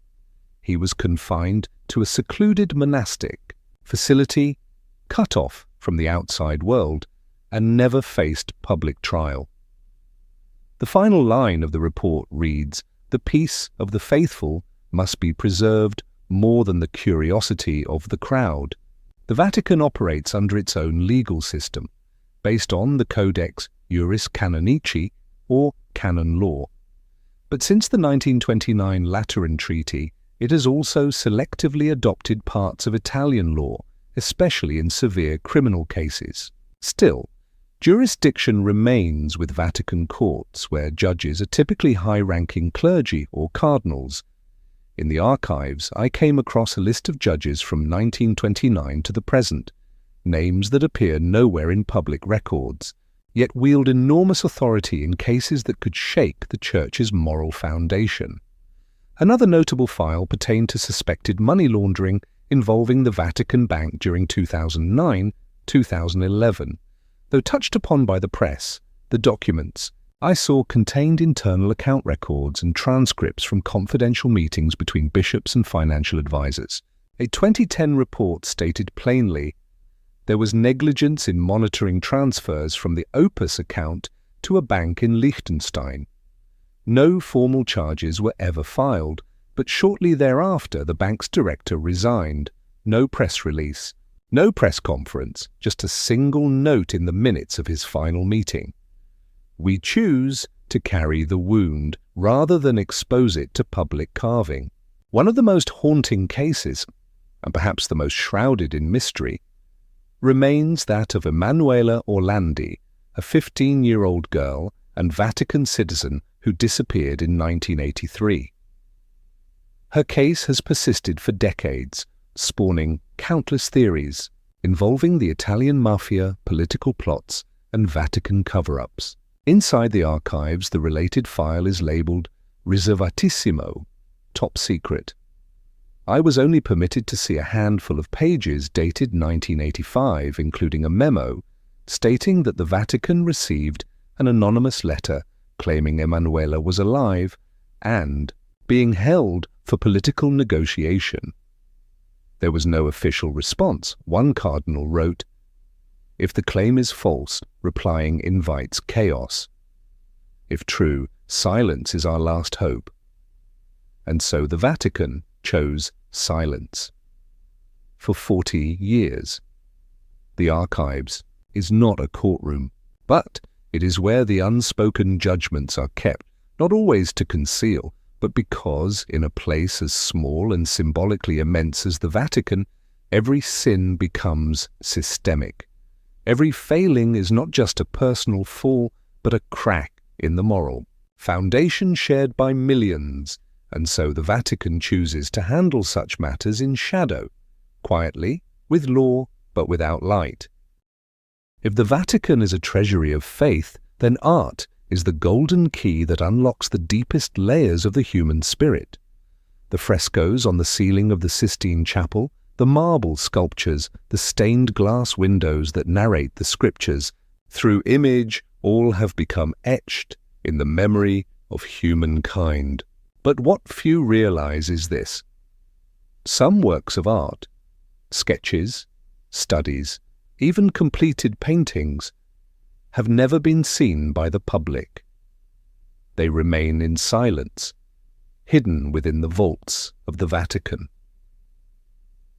One misty morning, I was led down into a quiet, basement tucked behind the Vatican museums, a space never included in any guided tour. Beyond 3 iron doors, I found a small vault called Deposito Pittorico Riservato, the reserved painting repository.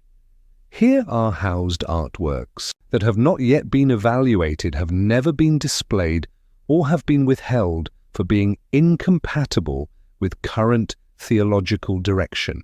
No one says this aloud, but what I saw inside will stay with me forever. The first rack I approached held an unpublished sketch by Michelangelo, a charcoal figure drawn on darkened paper, reaching out in pain and longing. It resembled the creation of Adam in the Sistine Chapel. But instead of receiving light from God, the figure was surrounded by darkness. A handwritten note beneath the drawing read, "Non è destinato alla cappella, troppo umano." Not intended for the chapel, too human. I wondered, what made a Michelangelo drawing unworthy of the Vatican's walls? Perhaps it expressed something theology fears to face, that humanity is not only a creature to be redeemed, but also one abandoned to despair, not always reaching toward the light. On another shelf were 2 oil paintings signed by Raphael Sanzio, though his signature had been faded over in grey ink. An accompanying study noted that the style of these works was too worldly for the rest of his known body. One depicted a pregnant woman holding a crucifix, a striking image deemed theologically inconsistent, since the Virgin Mary is never portrayed this way. A small annotation beneath read, "Confusione dottrinale," may cause doctrinal confusion, and so a masterpiece was veiled not because it lacked beauty, but because it raised questions. I also came across a painting attributed to Caravaggio, never put on display. It showed St. Peter, not yet an apostle, as a humble fisherman, dirt on his face, gripping a torn fishing net. No divine light, no halo, no sacred symbol, just a tired man at the beginning of faith. Was that why it was withheld? Because it lacked the sanctified image of a purified saint, or because it felt too real? A different folder labeled Iconographia, Contestata, contested iconography, listed artworks that had been requested to be removed, covered, or never reproduced.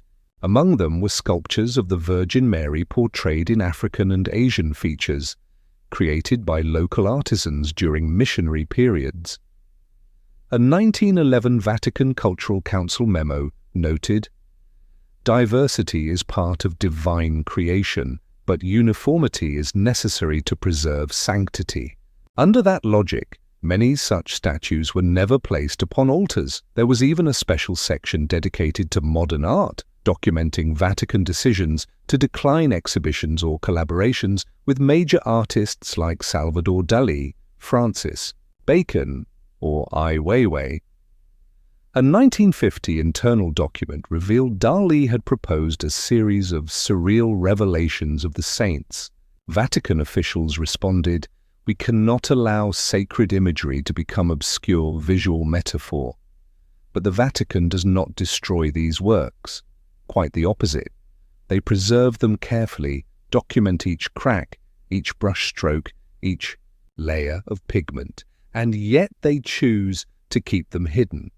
Not because the art lacks value, but because in the blinding clarity of theology, what is too human, too raw, too unfinished, may shake a faith that relies on certainty. When I left that vault, I didn't carry images of angels or crucifixes. I remembered only the eyes covered in dust, the eyes of paintings never seen. And I wondered, perhaps what the Vatican withholds from the world is not out of fear of losing belief, but fear of confronting a version of faith still in progress, where saints and sinners, heaven and earth, are still in debate, still unfinished on the canvas. When people think of the Vatican, they think of chapels, prayers, theology, not telescopes. And yet between faith and the cosmos lies a quiet path, often overlooked. The Vatican is home to one of the oldest astronomical research institutions in the world. And within its archives, what's preserved is not just star charts, but a long, intimate history of tension and harmony between heaven and earth, between belief and intellect. My journey began at a small filing cabinet labelled Specula Vaticana, the official name of the Vatican Observatory. Inside were handwritten records from the 17th to the 20th century, notes on comet sightings, solar eclipses, and strange stars appearing in the night sky. One notebook dated 1610, copied from the original records of Christopher Clavius, the Jesuit astronomer who helped design the modern Gregorian calendar, reads, "The stars are not disorder. They are signs of an order we do not yet understand." In that line, I saw something deeply revealing. The Vatican never truly turned its back on science. It simply chose its own terms of engagement. Another cabinet held documents not of condemnation, but of internal scientific debate regarding the Galileo affair. I found a 36-page report from 1616, written by a group of clerics trained in mathematics and astronomy, seeking to argue that a stationary Earth was natural and in harmony with Scripture. Yet in a margin note, a young priest quietly asked, "Should we not question why Scripture is silent on centrifugal force?" The question was never raised in court, but it was kept. As if the Vatican knew not all doubts are heresy, then I found a document never publicly released, a handwritten draft by Pope Benedict XIV, dated 1741, calling for the rehabilitation of Galileo's name. It was never officially published, yet the Vatican kept it, perhaps because some acts of redemption don't require proclamations, only a reader in silence. By the 20th century, the Vatican's files grew to include international scientific collaboration. A folder from 1935 recorded the Vatican's sponsorship of an expedition to Africa to observe a total solar eclipse. In a letter back to Rome, the expedition leader wrote, "Faith does not prevent us from measuring darkness. It is because we believe in divine order that we dare to quantify the vanishing of light." Another document from 1981 described a private symposium in the Vatican between theologians and quantum physicists. One Swiss professor presented the multiverse hypothesis. The reaction was not rejection. The minutes noted, if God is infinite, the universe need not be singular. A rare statement, but a sign that the Vatican had quietly evolved, no longer a guardian of fixed truths, but a house in dialogue with the ever-widening edges of understanding. I even found correspondence between the Vatican and NASA, particularly around the time humanity prepared to set foot on the moon. A handwritten letter from the Holy See to President Kennedy, dated 1962, read, "We pray for those who dare to leave Adam's sky to witness the Creator's work from without." When Apollo 11 succeeded, the Vatican did not hold public celebrations, but in Pope Paul VI's private journal, one line was recorded, "Today man does not merely gaze upon the heavens, he has touched them." To my astonishment, I also found a copy of a letter from Stephen Hawking to the Pontifical Academy of Sciences dated 1990. In it he questioned whether God was even necessary in cosmological origins. The Vatican didn't rebut. A theologian wrote in a confidential note, "If God must hide in the gaps of equations, then he is not truly eternal." That admission, never made public, said more to me than 1,000 sermons. Faith, when genuine, does not fear challenge. Today, the Vatican Observatory still operates quietly from Castel Gandolfo. They make no loud declarations.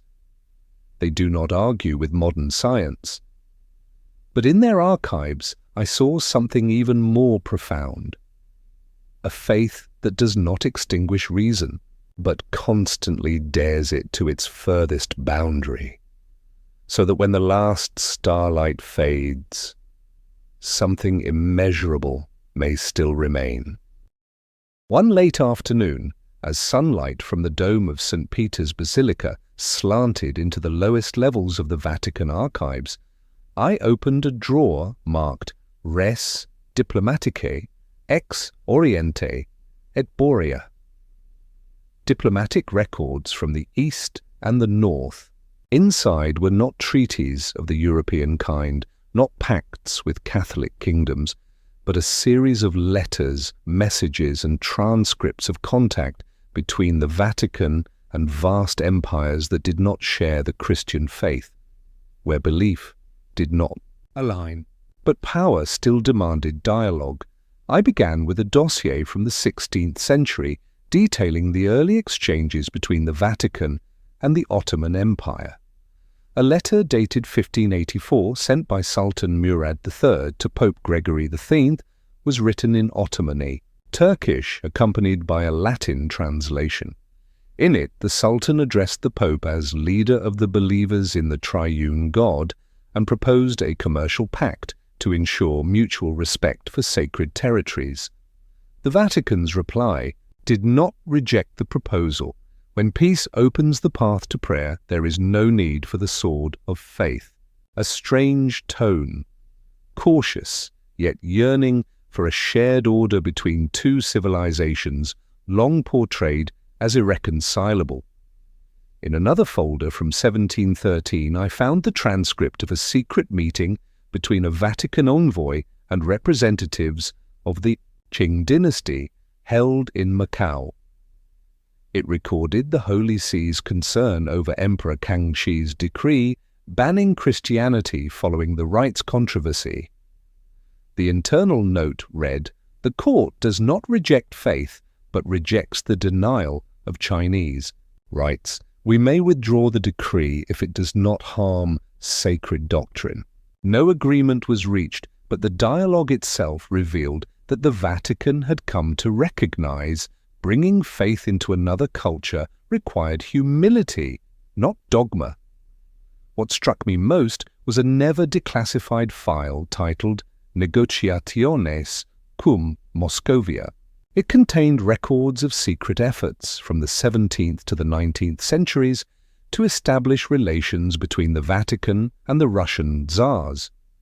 In a memo from 1860, the Vatican noted that the Russian Orthodox Church had become the arm of imperial authority, and that without dialogue, reconciliation between the churches would remain impossible. A private letter from Pope Pius IX to Tsar Alexander II included the line, "When the throne seeks eternity, it must listen to the voice of the eternal throne." There was no reply, but the Vatican did not stop writing.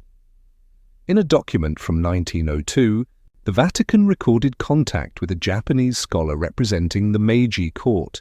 The two parties discussed theology, culture, and the possibility of coexistence between Christian charity and the honor of Shinto. One line in the transcript stood out: "The East does not reject faith, it rejects imposition." It read like a reminder to the Church itself. Truth is not a gift that can be forced upon another. I found a 1954 internal memo, just after the end of the First Indochina War, in which the Vatican proposed sending a secret envoy to northern Vietnam to observe the condition of Catholics following the Geneva Accords. There was no official order, no public document, but in the file the envoy's handwritten note read, "I saw priests celebrating Mass in silence, vestments hidden under civilian clothes. Faith here makes no noise, but it has never died." The report was never published. One of the most moving files was a compilation titled Via Pacis, The Path of Peace, containing the full correspondence between the Vatican and the United Nations from the end of World War II to the present. In a 1965 note, when the Vatican became a permanent observer, a cardinal wrote, "The Church has no army, no vote, but it may still whisper into the conscience of the world." That line remains true, though today the world hears those whispers less clearly than before. None of these records boast of influence. On the contrary, they show a Vatican often in the weaker position, the one initiating contact, the one seeking common ground, the one striving to understand its interlocutor. In the shadows of geopolitical power, the Vatican was never a superpower, but it held another weapon: time. The Vatican knows how to wait. And when it waits long enough, dynasties collapse, revolutions burn out, and the Holy See continues to write letters, preserving even the replies that were never sent. When people hear the word miracle, they often picture radiant light, weeping statues, or celestial hymns echoing from the heavens. But when I first stepped into the section labeled Supernaturalis Recensio, Review of Supernatural Phenomena, I saw no light, smelled no incense, heard no sacred sound. I saw documents, thousands of pages of reports, black and white photographs, audio recordings, medical transcripts, and long columns of clinical analysis, all filed meticulously, like a crime scene investigation room. The first file I opened concerned the famous event of Fatima, the apparitions of the Virgin Mary in Portugal in 1917, still remembered as a miracle. But what the Vatican preserved most carefully was not the content of the visions, but the process of verification. A memorandum dated October 26, 1930, sent by the Archbishop of Leiria to the Holy See, noted, "We interviewed more than 60 witnesses, photographed the sun during the foretold times, yet detected no optical distortion in the cameras. However, descriptions by the locals were remarkably consistent regarding the movement of light." The Vatican did not deny it, but neither did it proclaim a miracle. Instead, it recorded, "By theological and pastoral criteria, the event is acceptable for devotion, but not binding for belief." That same conclusion appears repeatedly across the archive's records of apparitions, never a denial, but always a careful distance. Another case was that of Lourdes, France in 1858, where the young Bernadette Soubirous claimed to see the Virgin Mary multiple times in a grotto. The Vatican's file preserved detailed transcripts of every interrogation, from local doctors to senior clergy. One line in the document read, "The girl displays no signs of hallucination, yet the figure she describes does not match doctrinal conceptions of the Virgin at the time." Eventually, the Church did not validate the visions directly, but rather the inexplicable recoveries from illness that followed pilgrimages to Lourdes, and the Vatican never rushed. In another file, I read about the 1973 apparitions in Akita, Japan, which were not officially recognized by the Holy See until over 20 years of investigation had passed. Doctors, psychologists, theologians were dispatched, and each step was accompanied by internal reports. One particularly telling note read, "The weeping statue of the Virgin is chemically verifiable, but scientifically inexplicable." This does not make it a miracle, it makes it worthy of monitoring. Then I found a striking registry called Causae Rejectae, rejected cases.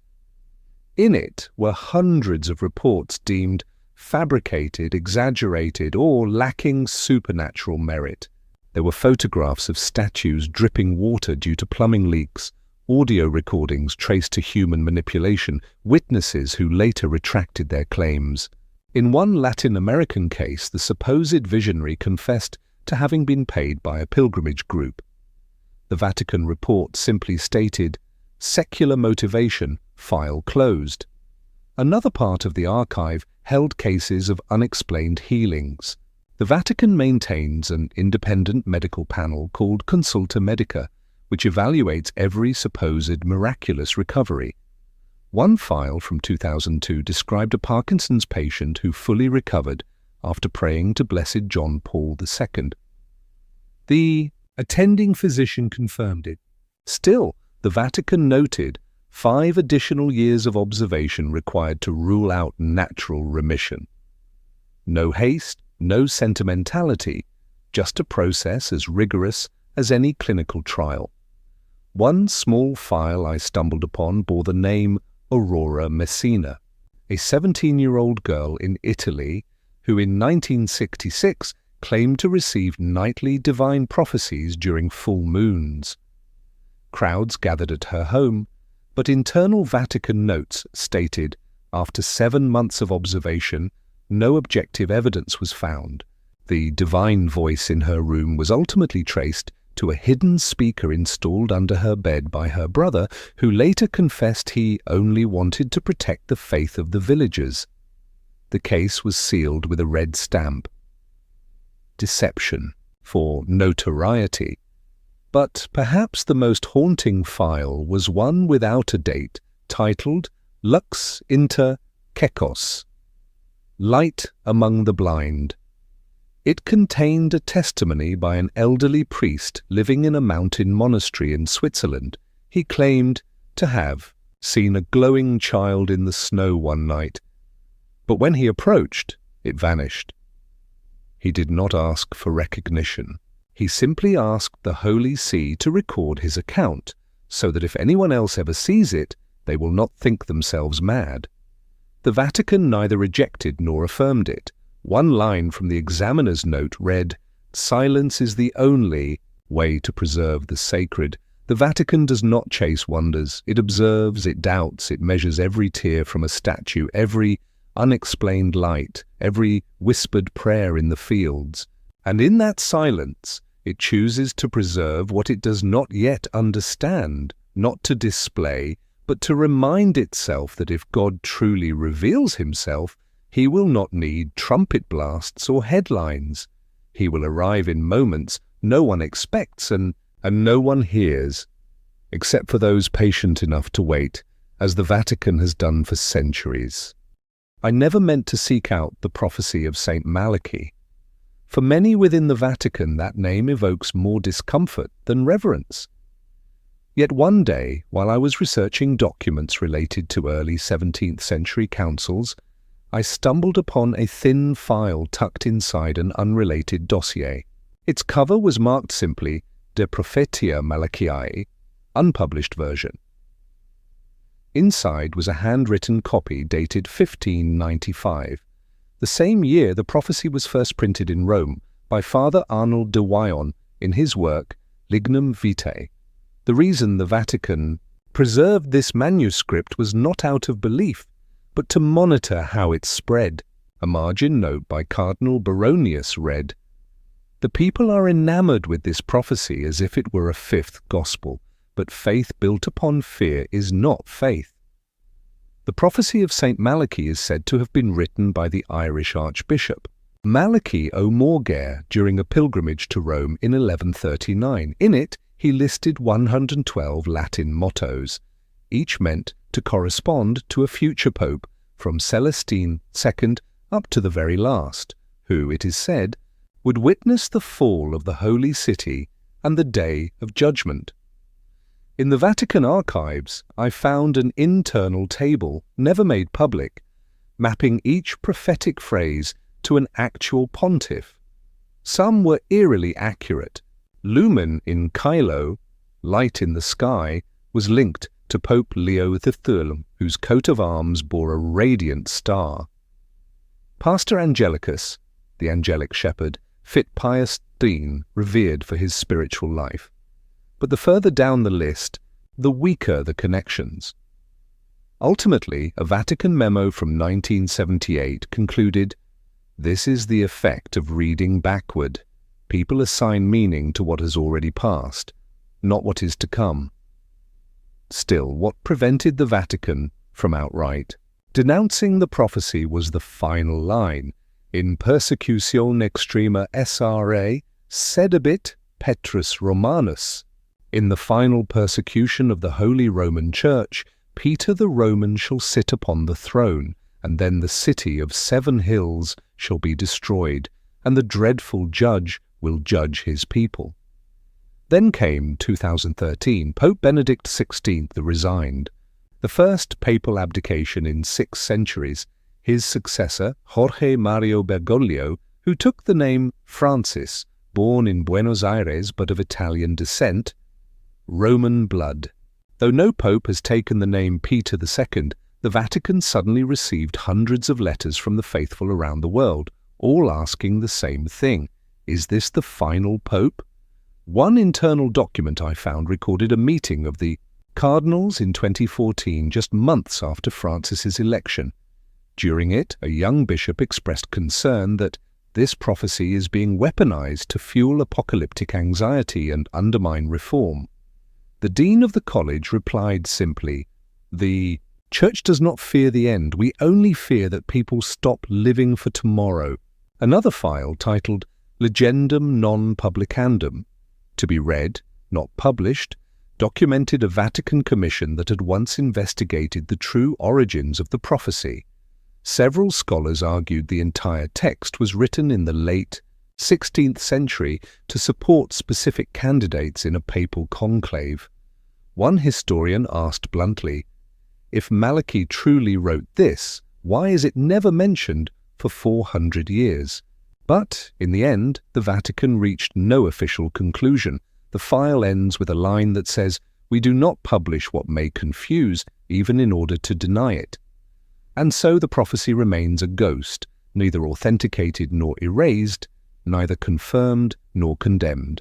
It has become part of the mythos surrounding the Vatican, like hidden staircases, secret chapels beneath the basilica, or whispers of angels during papal elections. Is it real? Does it matter? Perhaps those questions no longer require answers. As one elderly bishop once whispered to me while turning the final page of that prophecy, "There are words God never spoke, but left behind for men to decide whether to believe or not." The archive labelled Archivio Pio Puisi Anni di Guerra remained sealed for more than 70 years. It was not until 2020 that parts of it were finally declassified, but even those disclosed were only the surface. When I stepped into that room, the fresh air of the Vatican hallways seemed to vanish, replaced by an invisible weight. Pages unstained by blood, yet heavy with the silent deaths of millions. I opened a folder titled Lettere non risposte, 1942. Unanswered letters. Inside were dozens of pleas from Jewish communities across Europe, written during the most brutal years of the Holocaust. One letter, dated August 1942, came from a rabbi in Slovakia. It read, "We do not ask for a public intervention. We only ask that you affirm that God is not silent." There was no reply in the file, only a pencil mark on the margin. Forwarded to the Secretariat of State, response pending. Another folder recorded Vatican contacts with Nazi officials.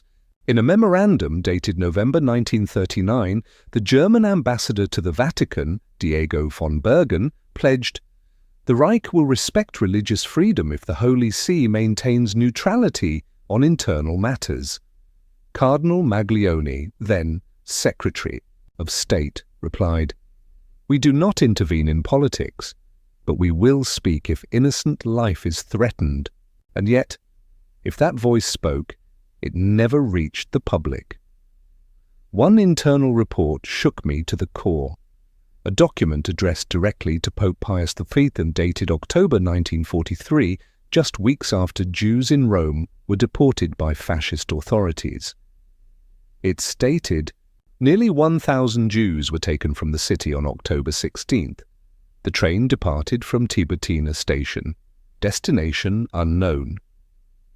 The report was signed by a Jesuit priest from a local parish. There was no directive attached. But on the following page, in faint, trembling handwriting, someone had written, "Could not prevent. Prayer is the last recourse."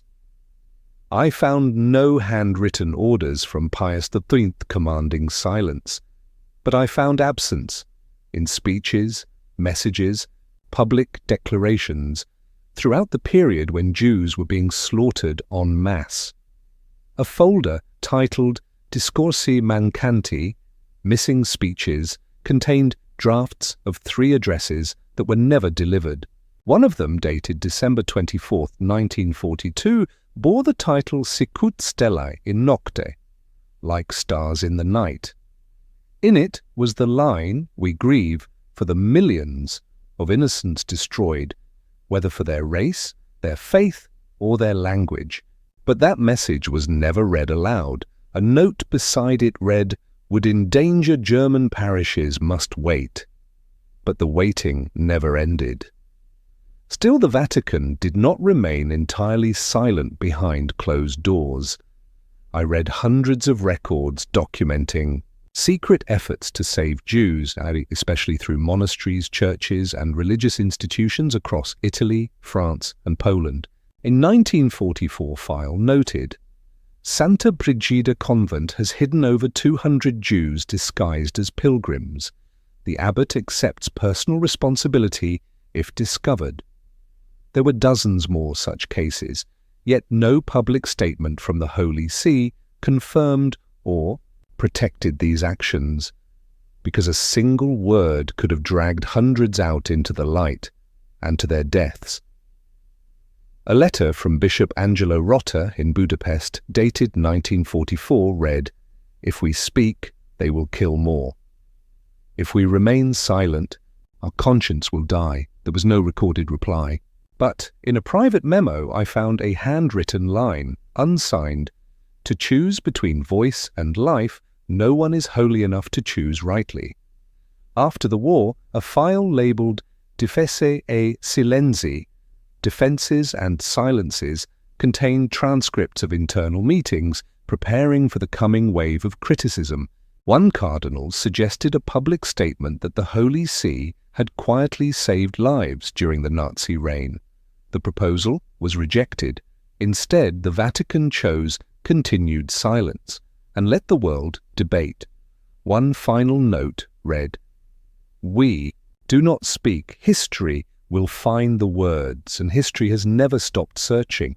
Some say Pope Pius V lacked courage, others say he did all he could within the limits of his office and time, but what I saw in the archives was not a judgment. It was the fractured record of a moment when moral clarity was pushed to its limits. There were no heroic proclamations, no apologies, only the lingering truth of a cold reality. Silence, whether born of fear or strategy, leaves an echo that cannot be erased." After hundreds of hours of reading, turning page after worn page, deep beneath the earth where no bells ring and no candles flicker, I began to ask myself, why does the Vatican keep all of this? Skeptics might say, to control, to conceal, to avoid facing truth. But if that were all, why not destroy it long ago? Why preserve, with such care and precision, every internal memo, every unanswered plea for help, every draft of a speech never spoken? I gradually came to understand the Vatican doesn't merely preserve truth, it preserves the complexity of truth. In those archives, there are no justifications, no blatant lies. There are gaps, silences, half-told stories. But there are also voices once buried at the bottom of history, questions never allowed to echo, and small, quiet acts that saved hundreds of lives without asking to be credited. The Vatican knows, better than anyone, a truth spoken at the wrong time can become a weapon, and so they choose to hold it, not to manipulate, but to wait. They do not rush to open every door at once. They believe each generation should only know what it is ready to understand. And that, difficult as it may be, is also a form of responsibility. I still remember the room at the far end of the Western Hall, a small chamber behind an old wooden door inscribed with the Latin words Veritas temporis est. Truth belongs to time. Inside, there were no files, only a wooden desk and a blank book. The elderly archivist whispered to me, "This is where no more questions are asked. Only listening remains." I sat there, not to write, but to reread in silence every chapter I had encountered. From secret meetings with emperors to hidden works of art, miracle investigations, Vatican silence during World War II, the role of women, of science, of rituals never performed, all flowing like an invisible current through millennia. I did not leave with answers, but I did leave with a certainty. The Vatican Archives is not where truth is buried, but where truth is protected from oversimplification. Truth does not always comfort. Sometimes it reveals popes who doubted, saints who faltered, and angels in paintings that wear the face of fear. But it is that kind of truth that makes faith, if it survives, truly mature. And perhaps that is why the archive continues to open, not in line with history, but with the conscience of humankind. When we are brave enough to look at the unvarnished face of faith, then the doors of the Vatican will open, not with a key, but with the quiet readiness to understand and to forgive. I did not leave the Vatican feeling as though I had exited a fortress of secrets, but rather a chapel waiting for someone to return. Not to worship, but to listen to history, to memory, and to oneself. If what you've just heard feels like more than a story, if it feels like a door quietly opening to something deeper, if you believe truth does not always lie on the surface, and that sometimes silence is its own form of storytelling, please consider supporting this channel by clicking subscribe, not just to walk with us through the journeys ahead, but to help keep this kind of deep storytelling alive in a world crowded with noise. Your single subscription is like a candle, lit among the shadows of an archive filled with memory and silence. Thank you for listening, with patience and with heart. I'll see you in the next story.